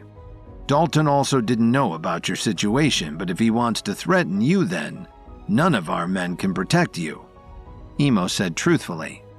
Lily had just opened her mouth when she heard a busy voice coming from the other end of the phone. I... Lily was not even able to speak when she bit her lip hard. She didn't want to let the tears in her eyes begin to fall down her cheeks. "Lily, Emo and the others just want what's best for you. Chicago is indeed too dangerous now. Why don't you leave for a while and treat it as going on vacation to relax?" Rachel held Lily's hand and comforted her softly. "No, I will definitely not leave Chicago," Lily said in between some sobs, but her tone was exceptionally firm. At the same time, in the mansion of the Steele family, Norman Steele sat quietly in a chair, staring at his grandson whom he had spent so much effort nurturing for so many years. "I have already heard about what happened. Do you really want to go up against Kevin?" Norman said calmly. "Grandpa, it's not that I want to go up against him. It's that Kevin doesn't have the confidence in me that he should," Dalton Steele replied expressionlessly. "You don't know what he has done, but he has many people under his command. All of them have been called to Washington, D.C., except for me." "Maybe he was just worried about your safety and didn't want to put you in harm's way," Norman replied calmly. He did not get angry because of his grandson's tone. "Grandpa, I don't want to say anything, but I can tell you with certainty, I am absolutely right about this matter. At the same time, I have to thank Kevin. If he hadn't called all of his other people to Washington, I wouldn't have had the chance to make so many advances in such a short amount of time here in Chicago. Grandpa, you can just wait and see. Soon, I will definitely make our family the most feared and respected family in all of Chicago." Dalton's eyes were wide open as he spoke resolutely. At that moment, Dominic Archer hurriedly walked into the room from outside. After greeting Norman Steele, he whispered a few words into Dalton's ear. "Really?" Dalton asked in a combination of surprise and excitement. "We just received the news. We have to go and see if it's true or not. My men are still watching," Dominic Archer said with an expressionless face. "All right. Let's go and take a look," Dalton said as he said goodbye to Norman and left with Dominic Archer. Norman just sighed and shook his head slightly. Soon after the two of them left, Miranda Steele slowly walked out from behind a corner of the room. "Grandpa, what should we do now? Should we just let Dalton continue messing around and digging his own grave?" Miranda asked with a frown on her face.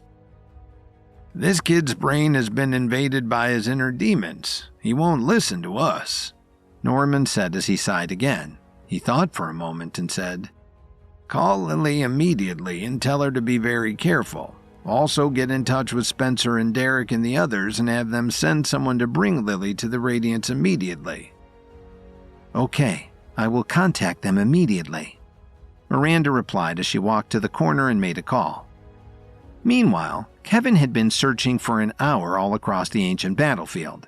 He did not even see an ant, let alone any of the people of the Myriads or the Alliance. Is there really someone in this place?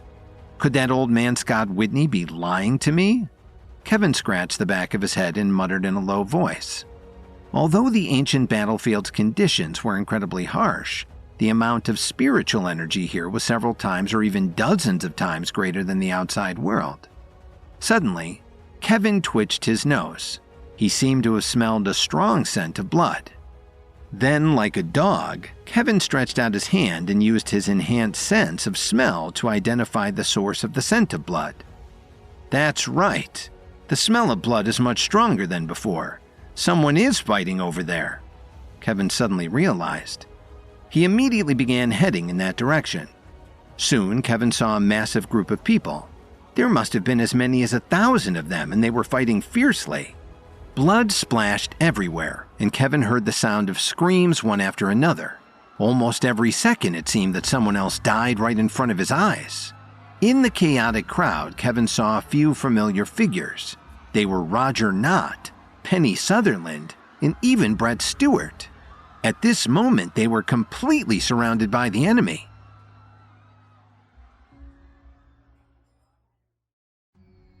As Brett Stewart tried to cajole Dalton Steele into ending his one-sided war against his former best friend Kevin, Kevin was taken into the depths of the Reaper Squad headquarters where Scott Whitney and Matthew Thames showed him 4 tortured captives whose identities were a mystery to Kevin.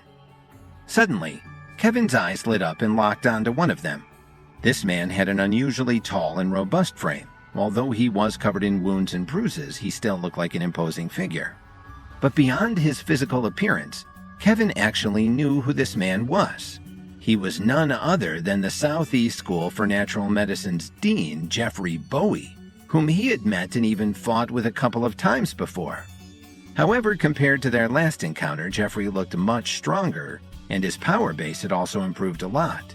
Judging from the pressure he was emitting, it seemed like he had not only reached the 5th stage of level 5. What's going on here?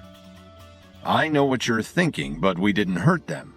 They are actually our men, and we sent a team who risked their lives just to rescue them from an underground lab. Subsequently, more than a dozen members lost their lives on this secret mission, Matthew explained. What exactly happened to them? Kevin asked. The last time he saw Jeffrey Bowie, his power base was only at the 1st stage of level 5, but now he had already broken through to the 5th stage. Without taking any high-grade medicinal pills, his rapid improvement was just too fast to believe. Didn't Matthew Thames mention that he was trapped in an underground lab? Why was he taken there in the first place? You can go and take a closer look at them, but you'd better be careful. Matthew cautioned him once again with some concern. Kevin walked hesitantly toward the 4 figures who were all lying down side by side and carefully observed their condition.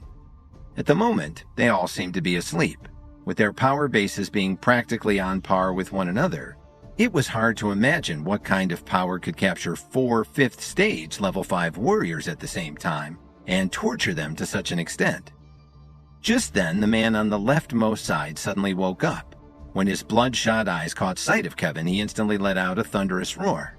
Without saying a word, he then lunged himself at Kevin. Due to being shackled, this man's range of movement was restricted. Given this, he waved his spiritual energy with all of his might, wanting to break free from the iron chains. While doing so, he continued to roar like a mad beast. This eventually woke the other people up. Provoked by the man's actions, the other 3 started doing the same thing as well. Seeing that they could not attack Kevin and the other 2, the 4 shackled men started beating each other up instead. Not only did they fight with their fists and legs, but they even bit each other with their mouths. As Kevin watched this terrifying scene unfold, it gave him the impression that there was no longer any trace of humanity in them. It all felt so surreal to him, as if he was in a horror movie. Before things could escalate any further, 4 silver needles shot out from Matthew Thames's hands and accurately struck the necks of the 4 people. The needles seemed to contain some kind of special medicine that put them all into a deep sleep once again. Kevin didn't know how to react. Do you now see what the Mavericks are capable of doing? This is all their fault. Matthew interrupted Kevin's words and described the situation. Are you saying that they became like this because they were experimented on by the Mavericks? Kevin asked with some shock. That's right. What's worse is that they have completely lost themselves. Apart from killing without mercy, they know nothing about pain. Matthew uttered slowly. If this was true, then the Mavericks had somehow turned all of these people into the perfect killing machine. The biggest problem is that we don't know how many secret labs the Mavericks have, and how many experts they have captured. Scott interrupted and then continued. And it's not just experts that they target. The first person who attacked you just now was actually just a random beggar on the street 2 months ago. What? How is it possible to become a 5th stage level 5 warrior in just 2 months? None of this made sense to Kevin. Unfortunately, he is just one of many ordinary people who have been subjected to their cruel experiments over the years. So we really don't know how far they have truly progressed with their plans. We've also tried to conduct some tests and analyze the blood samples of these 4 people, but we haven't been able to find a way to cure them so far. Scott shook his head as he spoke. But what does this have to do with me? Kevin asked with a puzzled look. You really don't know? Scott turned around and looked at Kevin. He then continued. Think about all the influential families that you have offended since arriving in Washington. The Kesslers, Gaffords, Dawsons, and Robbinses, are all part of the Mavericks. Are you saying that the Mavericks have been targeting me? Kevin asked as his brows furrowed. Well, it's safe to say that you have emerged as a huge threat to them. Anyway, the ultimate goal of the Mavericks is to build a giant army of genetically engineered experts and use them to suppress the Rangers and anyone else who opposes them. In order to have a true numbers advantage, they have been capturing not just experts, but even ordinary people. Matthew carefully explained. So what? Isn't that a simple matter to solve? Since they're breaking the law by going after ordinary people, why can't the government just have them arrested? Kevin retorted casually. It's not that simple. Scott sighed unhappily. He then revealed. With regard to ordinary people, the Mavericks tend to go after people on the lower rungs of society, who can disappear without a trace. Moreover, with the Mavericks comprised of influential people, their higher-ups can easily cover their tracks to absolve them of any crimes. In the past, Kevin did not think much of these so-called experiments of the Mavericks. But after finding out that someone as powerful as Jeffrey Bowie was easily captured and tortured by them, Kevin really could not imagine what other horrible things the Mavericks were capable of doing. So, the reason why you called me here today is because you want me to deal with the Mavericks on your behalf, right? Kevin asked tentatively, then added, Did you think that I would simply agree to take care of this big mess for you? And even if I did, I don't have the strength to fight the Mavericks alone. Kevin knew his own limitations. How can they expect him to go up against a faction comprised of several influential families with deep roots in Washington all by himself? No matter how strong his power base was, this was an impossible feat to ask of him. Furthermore, Kevin really did not want to get involved in the conflict between the two factions. We know that this matter has put you in a difficult position, but we do not have anyone else we can count on right now. Matthew tried to persuade him. Stop. I'm not going to fall for your tricks again. Besides, doesn't the Reaper Squad have a strong foundation? You have many capable experts under your command. How can you say that you don't have anyone to use against the Mavericks? Kevin rebutted, then expressed his sentiments. It's not that I don't want to help you guys, but this is a matter of life and death. I may not be afraid of dying, but a lot of people are counting on me for their own survival. If I die on this mission, who will take care of them? Actually, this matter has a lot to do with some of those people that you're trying to protect, Scott pointed out with a serious face. George Eubanks and Donald Murphy are both from the Rangers, and so is Herman Thompson. He then added, Besides, whether it's true or not, many people nowadays believe that you are part of the Rangers. On top of that, after breaking through to level 7 at such a young age, do you think the Mavericks will allow a promising talent like you to rise in power over them? Matthew chimed in. They will stop at nothing to kill you in the cradle before you fully reach your potential. Hearing their ominous words, Kevin gradually fell into silence. He knew that the two of them were trying their best to get him to agree, but they were also telling the truth. Seeing Kevin in deep thought, Matthew slowly walked up to him. He then patted his shoulder and said, Just like you said, you have a lot of people to look after. So even if this matter doesn't necessarily concern you as an individual, you have to think for them. While the Mavericks can't easily deal with you, they can easily go after the people who you care about. You don't have to worry about that. As long as I'm alive, the Mavericks won't be able to harm them for the rest of their lives. Kevin snorted and continued. Also, I have another question. If I agree to help you with the Mavericks, does that mean that the Reaper Squad has now become a member of the Rangers? As a government force, the Reaper Squad must never be affiliated with either faction. But given that the Mavericks have gone too far with their actions and pose a great deal to society, we have to find a way to put a stop to these experiments, Scott uttered righteously. But even if we destroy all of their secret labs, the Mavericks will not be eliminated, right? Kevin asked expressionlessly. So what's the point of helping you stop them? By appearing to act on my own, it will only put an even bigger target on my back, and I'll have to keep one eye open when I sleep for the rest of my life. For a moment, Matthew Thames and Scott Whitney did not answer. Kevin's argument made sense, and they could not think of anything else to say to persuade him.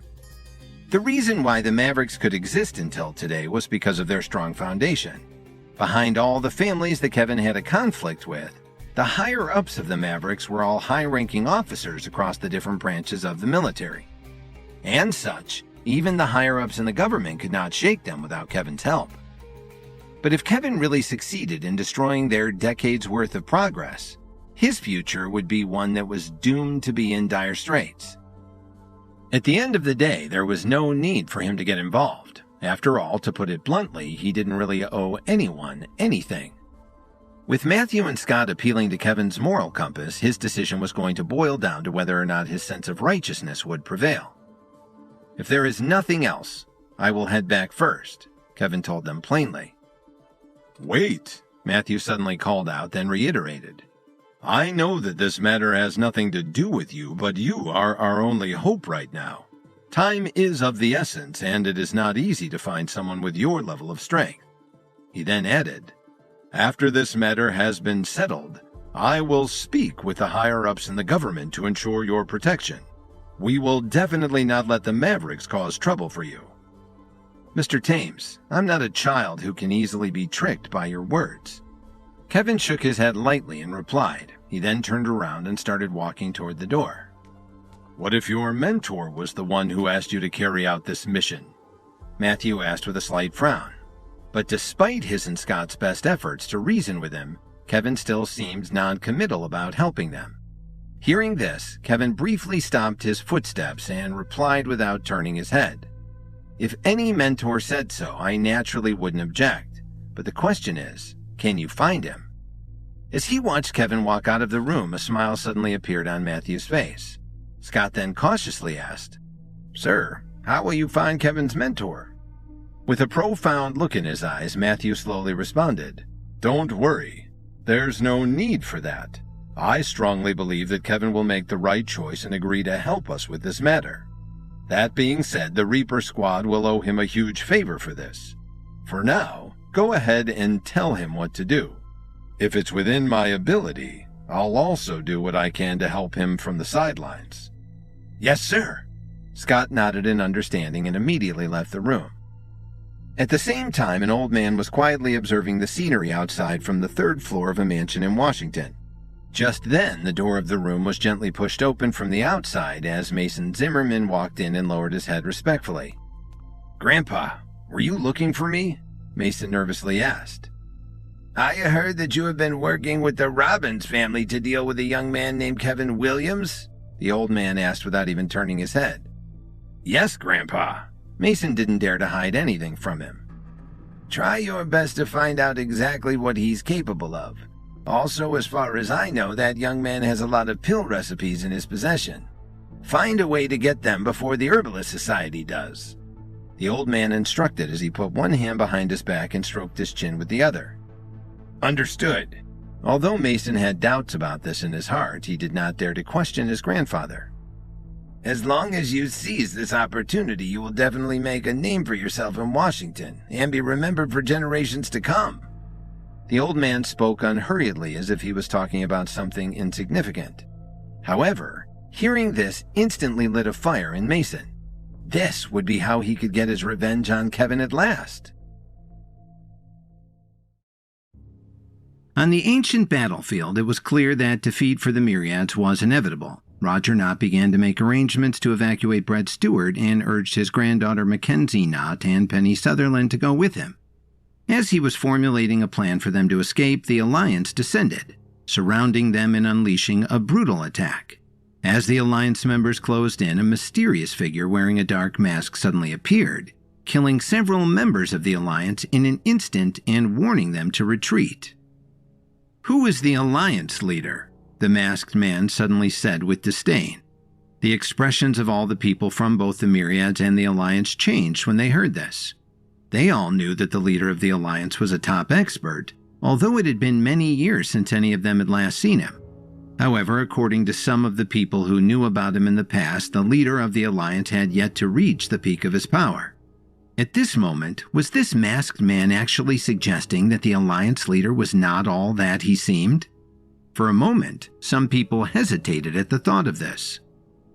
You are insulting the Alliance leader?" One of the Alliance members clenched his fist tightly, and his voice became several times louder. The masked man only glanced at him and stomped on the ground. A wave of spiritual energy was released from his foot, and in an instant it arrived in front of the man. Even though he had reacted quickly and used all of his spiritual energy to defend himself, he was still sent flying backward. It was not until 5 or 6 seconds later that he finally landed on the ground in a heap. A large amount of blood gushed out of his mouth and nose. "Anyone who dares to go against me will have to face the consequences," the masked man shouted as he waved his arm forcefully. Another wave of energy was unleashed, forcefully creating a path through the crowd. "Follow me," the masked man said as he walked in front with his head held high. After him, Brett Stewart and the surviving members of the Myriad supported each other and looked at the enemies around them vigilantly. They slowly followed the masked man out of the encirclement. None of the Alliance members said anything. All of them just stood where they were and looked at each other as the members of the Myriad slowly filed past them. It wasn't that they didn't want to take Brett Stewart's life. It's just that the masked man was so overwhelmingly powerful that they couldn't do anything about the current situation. Compared to the generous rewards and the opportunity to make a name for themselves that they were able to kill Brett Stewart here today, they all suddenly felt that surviving might be better than anything else. After walking out of the encirclement, the masked man suddenly stopped in his tracks. He turned to the side and said coldly to the people of the Alliance, "If you want to take revenge for what has happened here today, come to Washington, D.C. and look for me. I am the father of Archie Robbins." After saying this, he led the people of the Myriads and left. The remaining people of the Alliance were in a mess in the wild sand, but they remembered one thing: the man was the father of Archie Robbins. After leaving the encirclement, the group of people from the Myriads walked for nearly an hour before they found a place to safely hide. "May I know your real name? You have saved our lives today. Can you tell me who you are so that we can find a way to repay you in the future?" Brett Stewart brought Roger Knott and the other higher-ups with him before he came to the masked man and asked to know his identity. As Brett Stewart knelt down on one knee, the other Myriad members all knelt down on the ground. Normally, they were arrogant people, but today was different. Not only was the masked man powerful, but he had also saved all of their lives, and he had given a last spark of hope for the Myriads, when it seemed as though all hope was lost. The masked man carefully surveyed his surroundings. After making sure that the people of the Alliance had not followed them, he turned around and helped Brett Stewart up to his feet. "There's no need to be like this," the masked man said in a serious manner. Brett Stewart frowned when he heard such a familiar voice. He had some guesses in his heart, but he was not sure. Seeing him like this, the masked man smiled. "Brother, it has been a long time since we last saw each other. Have you forgotten about me already?" Then he slowly took off his mask. When he saw his appearance, Brett Stewart was completely stunned. Roger Knott's face was also filled with shock. Mackenzie Knott and Penny Sutherland immediately covered their mouths to prevent themselves from gasping out loud. The rest of the Myriad's higher-ups were also shocked. Some of them also revealed a thoughtful expression on their faces when they realized who had rescued them today. Kevin? Is it really you?" Brett Stewart asked in disbelief. "It is really me." Kevin held his right hand tightly and answered firmly. "I can't believe this," Brett Stewart said as he hugged Kevin tightly. The excitement in his heart was obvious.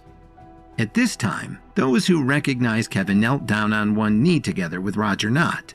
They all shouted their appreciation for what he had done for them at the same time. Seeing this, Kevin let go of Brett Stewart. He slightly raised his hand and signaled for everyone to get up from the ground. "Brothers, you don't have to be so polite." The fear and anxiety in everyone's hearts were swept away at that moment. Given the sudden change in their fortunes, everyone couldn't help but feel a strong sense of hope rising in their hearts. "Kevin, how did you come to the ancient battlefield? I didn't receive any news of your whereabouts before this." After Brett Stewart calmed himself down, he gradually regained his senses. He wanted to find out where Kevin had come from. He also wanted to ask him in front of everyone. "This is a really long story," Kevin slowly explained. However, he omitted the fact that he was a member of the Reaper Squad. He only said that everything he did in Washington had something to do with the Reaper Squad.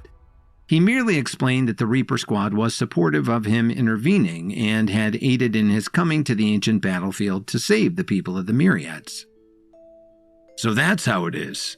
Looks like the Reaper Squad has also discovered how awful the Alliance is. Brett Stewart lowered his gaze slightly and said with some profound meaning, "Could it be that there really are people from the Pinnacle colluding with the Alliance?" Kevin's expression turned ugly as he asked, "If that wasn't the case, then why did the tide turn so quickly?" Brett Stewart smiled bitterly and said, "Fortunately, I made preparations in advance. After discovering that something was wrong with the Alliance, I transferred a large number of elites out of the ancient battlefield, leaving seeds of hope for the revenge of the Myriads in the future. However, it seems like it will really be too difficult to defeat the Alliance now." Kevin wasn't in the mood to talk about the Myriads and the Alliance. His mind was filled with thoughts about the Pinnacle. He had witnessed the strength of the Pinnacle before. Last time when he had faced just the Vanguard, there weren't even any real experts from the Pinnacle. Still, they were almost more than the Foundation could withstand. Taking a deep breath, Kevin pulled his thoughts back to reality. He looked at Brett Stewart and said, "Supreme Commander, what do you plan to do next? Now that the Alliance has the help of the Pinnacle, their strength has increased tremendously. Why don't you bring your men and leave the ancient battlefield with me? The Myriad strength has been greatly damaged. It's better to get some rest for a period of time.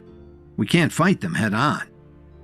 Hearing this, Brett Stewart lightly nodded his head and replied, "You're right." "Why don't you come back with me to Washington, D.C.? It just so happens that I will be developing a force of my own in Washington, D.C. next. The two of us can join forces." Kevin invited him sincerely. "No, Kevin, you should know about the situation in the Myriads. In the eyes of those self-righteous people, we have always been evil and crooked. Besides, Washington, D.C. is full of snakes. It's not a suitable place for us to rest and rebuild. I have decided to bring my people to the Midwest. After all, most of our strength is there." Brett Stewart analyzed and replied seriously, "You're right. That makes sense," Kevin said as he immediately realized the inadequacies of his suggestion. Brett Stewart turned his head to look at the many members of the Myriads resting around him, and then he turned his head to look at Kevin. After thinking seriously for a moment, he said, "Kevin, I have a favor. You can treat it as your friend's request, but you can also treat it as a request from the Supreme Commander of the Myriads if you wish." "Mr. Stewart, you can just say whatever you want. We will be brothers for the rest of our lives. As long as I can do it, I won't hesitate to help," Kevin said as if it was only natural. "Then I'll just say it. Kevin, you know my situation. My power base is far inferior to yours. The reason why I was fortunate enough to survive today is all because of the techniques and pills left behind by the previous Supreme Commander. Although this has increased my power base considerably in a short period of time, my future achievements will certainly be limited. Now the Pinnacle is eyeing us. The Alliance is ambitious. If the Myriads want to continue living, then they need someone strong enough to lead them back to glory. So, I want to abdicate." "Mr. Stewart!" Kevin reached out his hand and grabbed Brett Stewart's shoulder. He forcefully interrupted him and said, "I will always support you, no matter what happens. I will support you as the Supreme Commander of the Myriads. As for the idea of abdication, I don't even want to hear you mention it ever again. Do you understand me?" Looking at Kevin's firm gaze, Brett Stewart suddenly felt a long sigh of relief in his heart for some reason. The near destruction of the Myriads this time was actually the result of his poor judgment and his mistakes in commanding his people. But still, no one stood up to question him now, and everyone was willing to sacrifice their lives for him. However, as the saying goes, the emergence of Kevin had broken the balance in a sense. It had given many people of the Myriads another choice aside from Brett Stewart. Brett was not worried that his position as the Supreme Commander would be affected, but he was afraid that his power would cause a rift among his people. That was why he had the idea of abdicating his position. Kevin not only saved his life, but they were also life and death brothers. There was not much of a practical difference between the two of them being the Supreme Commander. After a short while, Kevin scratched his head and broke the silence. He said, "My friend, there is something I need your help with." "Just say it. I'll do whatever I can to help you." Brett Stewart looked at him curiously. Logically speaking, with Kevin's current power base, there were very few things that he could realistically need to ask Brett Stewart for help with. Something seems to be wrong with Dalton Steele recently. He has been making some small moves in Chicago, but I think he may be planning something bigger. I think it would be good if you could help me keep an eye on him while you're recuperating back in the Midwest. Besides, my wife is still in Chicago, Kevin said with some embarrassment. "You mean Dalton might make a move on your wife? How is that possible? He's always been like a brother to you," Brett Stewart said in disbelief. "I don't know what has gotten into him. Maybe there was a misunderstanding between me and Dalton, but I suspect there's some larger factor at play." Kevin replied with a bitter smile. In fact, he also had a guess. It was just that the situation in Washington was still so in flux that he did not have the time to confirm it. "All right, I'll find time to chat with him when I get back. We are all brothers. If there are any misunderstandings, we can settle it over some wine." Brett Stewart agreed without saying anything else. After resting for about 2 hours, Brett finally left the ancient battlefield with his men. Kevin had only just returned to Washington, but he was looking forward to seeing if the Robbins family would like his gift. On the other side of the ancient battlefield, in the Alliance's camp, the Alliance leader was sitting on a high seat with a gloomy expression on his face. The rest of his people were all sitting on the ground, not daring to breathe. The battle had been a failure because of the mysterious and powerful man in the mask.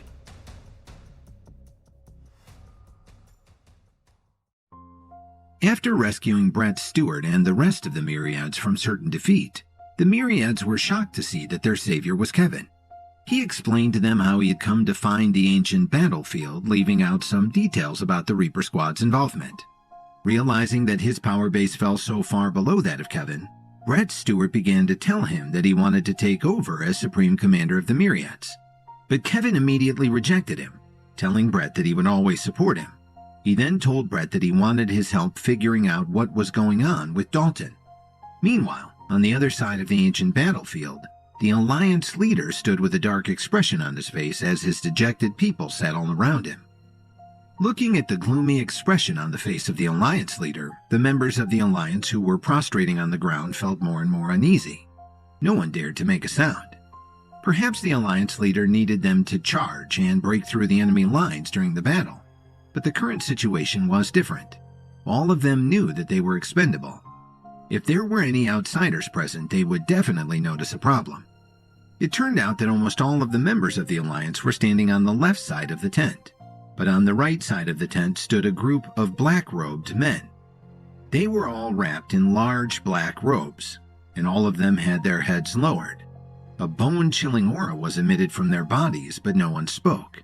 These people were just standing there like wooden stakes, and no one could tell that they were even alive. However, it was precisely because of their existence that the Alliance was able to defeat the Myriads in such a short period of time. However, even these old men who had been in the Alliance for many years didn't know about their origins. They only knew that they were loyal to the Alliance leader, and that they only listened to his orders. The Alliance leader looked around the tent. His gaze only stopped at the group of black-robed men for a short time. Then he turned his head and fixed his eyes on Lee Tichenor and the others. "Can anyone explain what happened? The Myriads were at the end of the road. How can you let a cooked duck fly away?" Lee Tichenor and the other higher-ups looked at each other. In the end, none of them dared to stand up and answer because they knew that if they stood up now, they would lose their lives if they were careless. "No one has anything to say? Then you are all guilty." The Alliance leader raised his eyebrows and asked again. This time, no one answered again. However, the higher-ups were trembling even more violently. A few seconds later, when the Alliance leader opened his mouth to say something, Lee Tichenor hurriedly spoke up before he could speak. "Sir, the Myriads escape." He hesitated, then continued. "Originally, Brett Stewart and the other higher-ups of the Myriads were surrounded by us, but a mysterious expert suddenly appeared." Lee Tichenor said in a panic, beads of sweat forming on his forehead. As he spoke, his hands visibly trembled. A mysterious expert? Why don't you tell me how strong this person is? How could he be able to bring all of the surviving members of the Myriads out of your encirclement? The Alliance leader asked. That man was at least at level 7. As for his exact power base, I can't tell for sure. Lee Tichenor answered with a stutter. A level 7 warrior? The Alliance leader frowned. Seeing this, Lee Tichenor quickly said, It's absolutely true, sir. Not only is that man powerful, but he also claims to have some affiliation with the Robbins family in Washington, D.C. He also said that if the Alliance isn't convinced, we can just go to D.C. and look for him. I'm afraid that the Alliance won't have the courage to cause any trouble for Archie Robbins. The Alliance leader forcefully threw the coffee cup in his hand to the ground. How dare the Robbins family be so arrogant? They don't even show the slightest bit of respect toward the Alliance. Pass on my order. Send 2,000 men to Washington, D.C. to eliminate the Robbins family. The Alliance leader said firmly. Today was the day when the Alliance should have defeated the Myriads. Their prestige should have spread across the entire world of experts. Instead, they had been suppressed by a small family. Wouldn't that mean that the Alliance's strength wasn't really that great? The Alliance leader would never allow such a thing to happen. Sir, there's something else worth considering. Shannon Tate also stood out from the crowd and spoke up. What is it? The Alliance leader said as he glanced at her indifferently. First of all, we don't know how strong the Robbins family actually is, and second of all, we don't actually know what the relationship between the Robbins family and the Myriads is. Also, we have already defeated the mass majority of the Myriads' combat strength. I feel that the most urgent matter right now is to find the few fish that escaped out of our net and eliminate all of them in one fell swoop. In the end, the Robbins family will still be waiting for us to deal with them in Washington, D.C. If we create too much of a disturbance there right now, though, it could cause some unwanted attention on us from the upper echelons of the government. Shannon Tate spoke in an orderly manner, neither too fast nor too slow. Hearing her justified and reasonable analysis, the fury of the Alliance leader gradually subsided. What you said makes a lot of sense. The Alliance leader thought seriously for a moment and then said, Everyone in this war has suffered. I have decided to withdraw from the ancient battlefield. Go back to the headquarters or to your respective branches to recuperate. Assemble 2 groups of people. One of them will go to Washington, D.C. to find out more about the Robbins family, and the other will go look for traces of the Myriads. He paused for a moment before adding, But I have a request. The Myriads cannot be taken lightly. We must not let them escape. We must find them even if we have to dig them out of the ground. Yes, sir, everyone replied in unison. At that moment, Shannon Tate thought of something and spoke up again. Alliance leader, I feel that there should not be too many people sent to Washington, D.C. Furthermore, Messenger Williams is in Washington. Why don't I bring a few people with me to assist him in leading the investigation into the Robbins family? Hearing this, Lee Tichenor instantly became alert and volunteered. Alliance leader, I volunteer to go along. Although Lee Tichenor looked so selfless now, in fact, he wanted to see just how powerful Kevin really was.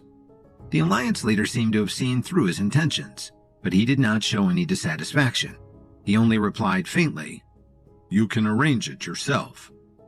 Following the orders of the Alliance leader, the army began to move in a very sleepy manner. The tents were quickly dismantled and loaded up. Everyone had completely withdrawn from the ancient battlefield in less than 3 hours. The ancient battlefield had returned to its usual desolate state. However, there were 2 figures left standing on top of a mountain. The Myriads and the Alliance.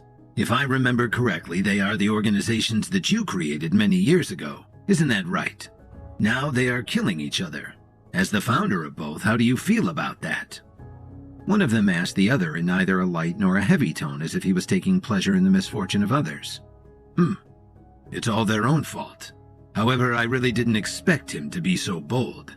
He secretly sought refuge behind my back. The other man was expressionless as he stared in the direction where the Alliance had just left the ancient battlefield. If Kevin was here, he would definitely recognize these 2 men. They were the Night King and Leo Hayes. The man they were talking about was the Alliance leader. Ha! Isn't this just so perfect? The organization you created has joined the Pinnacle. It can be used as a good whetstone for your precious protege to clean up. A profound smile emerged on Leo Hayes' face. Meanwhile, in a luxurious mansion in Washington, Kevin walked downstairs. At this moment, Troy Evans was discussing something with Tyler Dawn. After seeing Kevin, the two of them immediately stood up from the sofa. "Mr. Williams, everyone is here. They are all waiting for you on the first floor," Tyler said with a smile. Kevin nodded and led the two downstairs. At that moment, Dustin Newman, Barry Damon, and the other three were sitting by the window on the first floor whispering about something. On the other side, Alexander Smart, Michael Rafferty, George Eubanks, and the others were sitting on a few sofas drinking coffee. They looked at Dustin Newman and the others from time to time. It was not that they did not want to socialize with each other, and it was not that Dustin Newman and the others did not know the benefits of doing so. After all, they were all loyal to Kevin. If there was no sense of friendship between them, it would not be easy for them to work together in the future. However, there was an unwritten rule in the world of experts. Strength was the divide between all circles. Dustin Newman and the others were all level 5 experts. Even though Michael Rafferty and the others wanted to befriend them, the position they were in was just too different. Soon, Kevin came down the stairs. His eyes stayed on each of the two distinct groups for a few seconds each. He frowned slightly. "Mr. Williams, what did you call us all here for?" Michael Rafferty was the first to speak. "Everyone, please be patient. I will tell you soon enough." Kevin smiled and turned to look at Troy Evans. "Why didn't Jordan and Justin Black come?" he asked. They are currently training their men at the school. They said they're slightly worried that the people Director Dawn recruited will cause problems for them," Troy Evans said with some difficulty. "I remember I set a rule that no conflict will happen on my watch. It seems that the two of them are good at training their men. I would assume that they can get that point across as well, don't you think?" Kevin said with profound meaning. Troy Evans lowered his eyes slightly and did not answer Kevin's question. "Mr. Williams, why don't you tell everyone about your plan?" Tyler asked. He was very perceptive and tried to smooth things over. Kevin sat down on the sofa and said, "Actually, the reason I called you all here today is very simple. The news about my self-established Williams Family School should have spread throughout the entire city. So if we want to develop it, there must be a tangible product that can be produced." "Mr. Williams, you must be joking. You already have 2 huge corporations underneath you," Alexander Smart said half-jokingly. "Mr. Smart is mistaken. My plan is not only to look out for the interests of my own family, but also for all of your families as well. I have decided to set up something of a business club. All of you will be the core members of the club in the future.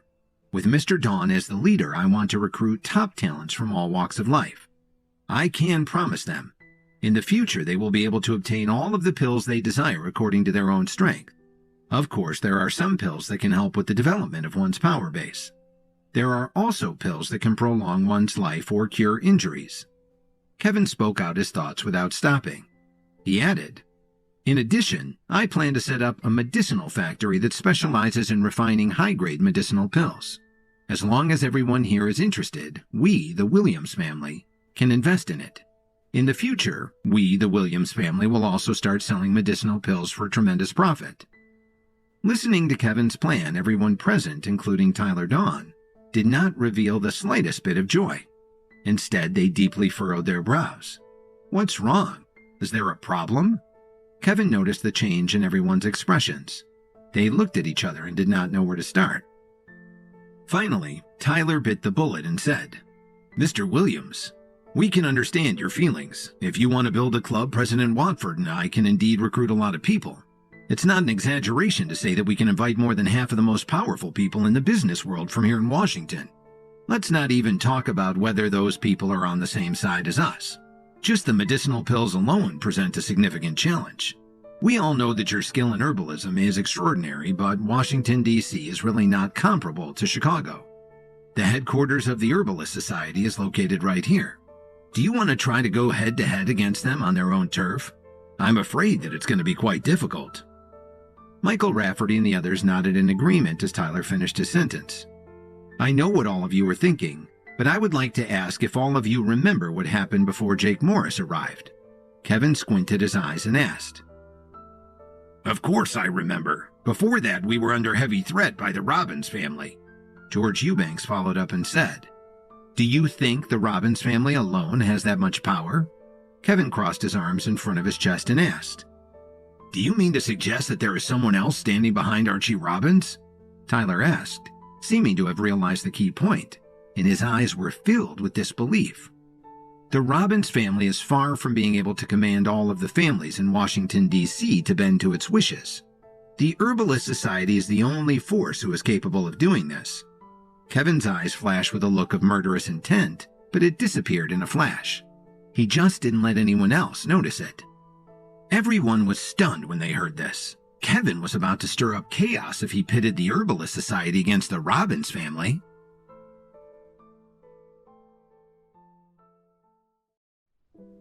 As Kevin gathered everyone together, he revealed his plans to establish a business club and also begin refining medicinal pills at a large scale, both to help the members of that club and to sell for profit. Expecting tremendous enthusiasm about this plan, Kevin was surprised by the muted reaction of everyone present. Tyler Dawn stepped forward and expressed the apprehension everyone was feeling, in that challenging the Herbalist Society here in Washington was risky business. Kevin reminded them all about how the Robbins family had been such a threat, and suggested that they did not actually possess enough power to be as much of a thorn in their side as they had been. Kevin suggested that someone was supporting Archie Robbins behind the scenes, and said that he believed the Herbalist Society was the only organization in D.C. with the power to do so. Everyone was stunned by this suggestion. But on second thought, what Kevin said made sense. There were many powerful families in Washington, D.C. Although the Robbins family was certainly one of them, they were still lacking, at least in terms of their own strength, if they really wanted to affect the kind of change they were aiming for on their own. Furthermore, the news that Kevin had received also indicated that the Robbins family wasn't the only force that threatened them. The Herbalist Society was indeed a major suspect. Kevin's action was a silent declaration of war against the Herbalist Society, but not everyone had the same boldness as Kevin. "Mr. Williams, are you sure you want to go up against the Herbalist Society?" Alexander Smart asked. Although the Smart family was known as the most powerful family in the pharmaceutical industry in Washington, D.C., Alexander Smart fully believed that if they really went up against the Herbalist Society, they would only end up being beaten. "It's not that I want to fight them. It's just that the Herbalist Society has already attacked me. To tell you the truth, I had already formed a grudge against the Herbalist Society even when I was still back in Chicago. It's just that they have adopted a different approach since I arrived here in D.C., Kevin said without any change in his expression. During the conversation with the Night King that night, Kevin had even specifically asked about Earl Mathis. He only got one answer. "If you want to continue developing in Washington, D.C., you have to step on his corpse. There will never be a peaceful time between you and him. Earl Mathis will never tolerate your existence. If things between the two of you are peaceful, it only proves that you have fallen into his trap." These were the Night King's exact words, and they were now firmly engraved in Kevin's heart. "Mr. Williams, I want to preface this by saying that I'm not looking down on you by any means, but I have not seen what ability you have to go up against the Herbalist Society. It's true you have broken through to level 7, but the power base of the Herbalist Society's chairman is also unfathomable. So please allow me to question what you're suggesting today," Michael Rafferty said with an unpleasant expression on his face. Of course, not only was he the patriarch of the Rafferty family, but he was also a senior member of the Herbalist Society. He knew how powerful the Herbalist Society was, and he also knew how terrifying Earl Mathis's power base was. It could be said that Michael Rafferty had accurately voiced the concerns of Donald Murphy, George Eubanks, and others. Only Herman Thompson was looking at Kevin with a face full of support. "I understand where all of you are coming from, but there is one thing that you must not forget. Everyone, when you came to celebrate the establishment of our school, you already violated the wishes of the Herbalist Society. Do you have any other choice at this point?" Kevin picked up the cup of coffee and sipped it as he spoke. "But the Herbalist Society doesn't know about our relationship. We can still change it temporarily," Donald Murphy started to say. Then you can try. Mr. Murphy, don't blame me for not warning you in advance. As for the others, you might not know much about Earl Mathis's background, but he and I actually share a mentor," Kevin said, forcefully interrupting Donald Murphy's words. "Is that true?" George Eubanks was shocked and asked subconsciously. "The age gap between you two is so huge. How could that be possible?" Herman Thompson and the others were also shocked, subconsciously treating Kevin's words as an exaggeration at best. After all, Kevin had just arrived in Washington, D.C. not long ago. He had been developing in Chicago for a short period of time before that, while Earl Mathis was a very powerful man who had been famous for many years. The two of them were also separated by several decades. "There are some things that you can't say casually, and you shouldn't treat us like idiots either," Michael Rafferty said with an unfriendly expression on his face. He had been in the Herbalist Society for more than 10 years, but he had never heard of Earl Mathis's mentor, let alone the fact that he shared his mentor with someone. "I know it's hard to believe, but it's the truth. I can also tell you all very clearly that Earl Mathis is not as powerful as he appears. It was precisely because my mentor saw through him that he took me under his wing," Kevin said. Kevin suddenly stopped speaking and gave everyone a deep look. He licked his lips and continued. "You also don't want to know where Earl Mathis came from. If he didn't have his inheritance..." Kevin trailed off. Hearing this, Alexander Smart and the others started to think seriously again. Thinking back on the information they knew about Earl Mathis, it was indeed somewhat unusual. He had suddenly appeared in Washington, D.C. a few decades ago. It could be said that he had reached the peak of his career.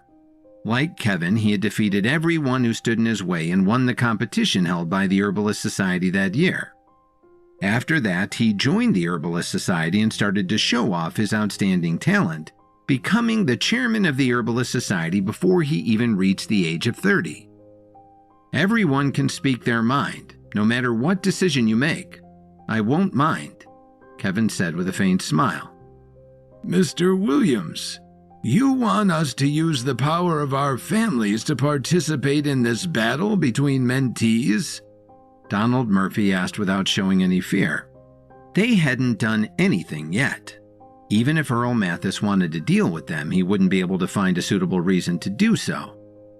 A duel between fellow disciples? It seems reasonable enough, Kevin said with a self-deprecating smile. He understood what Donald Murphy and the others were thinking. However, sometimes people are like this. If they wanted to obtain more, they would have to bear the corresponding risks. Right now, they only had two choices in front of them. They had to follow Kevin to the end of the road. No matter what kind of difficulties they encountered during this period of time, they had to grit their teeth and persevere without even considering the possibility of turning back. As long as Kevin succeeded, they would also rise to the top. However, the danger involved was much greater than anyone could imagine. For a moment, no one said anything. This was a decision that could very well cost them their lives. It was not something Kevin could expect to be decided with just a few words. "I am not in a hurry to force any of you to state your position out loud today. You can go back and think about it. 3 days from now, I will set up a banquet and invite you all to have a meal. We can discuss your reservations then." He could only give the families 3 days. After all, since the Robbins family and the others had already made their move, he couldn't afford to sit back passively. After Herman Thompson and the others left, Kevin returned to the top floor. He spent the whole afternoon poring over the secret book. Since he had established the Williams family school, he had to bring out some real skills if he wanted to challenge the Herbalist Society. Grade 6 pill. It can calm one's mind and assist in the development of one's power base. It can also act as an antidote for a lot of different types of poisons. Grade 7 pill. Can heal all external injuries as well as increase speed and strength. These aren't bad choices, and the medicinal herbs to refine them aren't that difficult to find. Kevin spoke aloud to himself as he read. He finally found 3 types of pills that could be used to fight the Herbalist Society. Just as he was thinking about whether he should call some people from the Radiance over, Violet Sweeney knocked on the door. "Someone is looking for you downstairs, Mr. Williams." Violet Sweeney said respectfully. "Okay, I'll go down in a moment," Kevin said as he took one last glance at the book, closed it, and got up to walk downstairs. Scott Whitney was sitting on the sofa drinking coffee. Jasper Hoffman and Bernard Fisher had also come. An old man with a deep aura was also with them, but his eyes were closed as he was seemingly resting. Kevin's gaze lingered on this old man for a few seconds. The first impression he got from this old man was that he was stronger than Scott, but judging from his aura, he hadn't reached his level yet. Seeing that Scott Whitney had no intention of speaking, Bernard Fisher took the initiative to greet him warmly. "Mr. Williams, I'm sorry it's been a few days and I'm sorry to bother you again," Bernard said with a faint smile. Kevin didn't want to drive him out right away. The smile on Bernard's face only froze for a moment, and then he quickly recovered to say, "Mr. Williams, please don't misunderstand. I heard that you were entrusted to go to the ancient battlefield. I wonder how the situation there was. Can you explain it to us?" "If you Rangers want to know about the ancient battlefield, you can investigate it yourself. Why do you need to ask me?" Kevin said, clearly not intending to give these people any respect. To be honest, he did not want to get too close to the Rangers, nor did he want to get involved in the conflict between the two factions. "To tell you the truth, whether it is us or the Mavericks, we cannot enter the ancient battlefield. The reason can't be explained in a few words, so I was really just hoping you could tell us about the situation." Bernard's smile faded a little. At this time, Jasper Hoffman suddenly interrupted and said, "Kid, you're not competing with us right now. Hurry up and tell us the answers to our questions." Kevin raised his eyebrows and glanced at him, then turned to look at the older man. "It just so happens that I don't want to tell you," Kevin said indifferently. "You," Jasper started to say, seething with anger. He turned around and looked at the old man. "Sir, do you see how arrogant this kid is? He obviously doesn't take us seriously at all. I strongly suggest that you teach him a lesson." The old man didn't pay any attention to Jasper. Instead, he just slowly opened his eyes and quietly stared at Kevin. He had seen many people who claimed to be geniuses among the younger generation, but Kevin was different from any of them. He also gave him a strange sense of danger and mysteriousness. "Young people can be proud and confident, but they can't be arrogant and look down on others. May I ask your mentor's name?" The old man slowly opened his mouth and asked. When he heard this, Scott Whitney's eyes lit up. He put down the coffee cup in his hand and looked at Kevin as if he was looking forward to the answer with great interest. "Old man, I have no idea what you are talking about. As for my mentor's name, you are not qualified to know it," Kevin replied without hesitation. "It's fine if you don't want to tell me. Although this old man can't beat you, I will at least try and find out what you are capable of," the old man said calmly. In the next second, a faint wave of spiritual energy was emitted from his body and quickly enveloped Kevin. Troy Evans and the others saw this and quickly reacted. They quickly surrounded the four men, including Scott Whitney, and were ready to fight if there was any sign of a disagreement. "Don't worry, he just wants to test my strength," Kevin said casually and slowly put down the coffee cup in his hand. A black and white light flashed across Kevin's body faster than the blink of an eye. However, the old man's expression suddenly changed.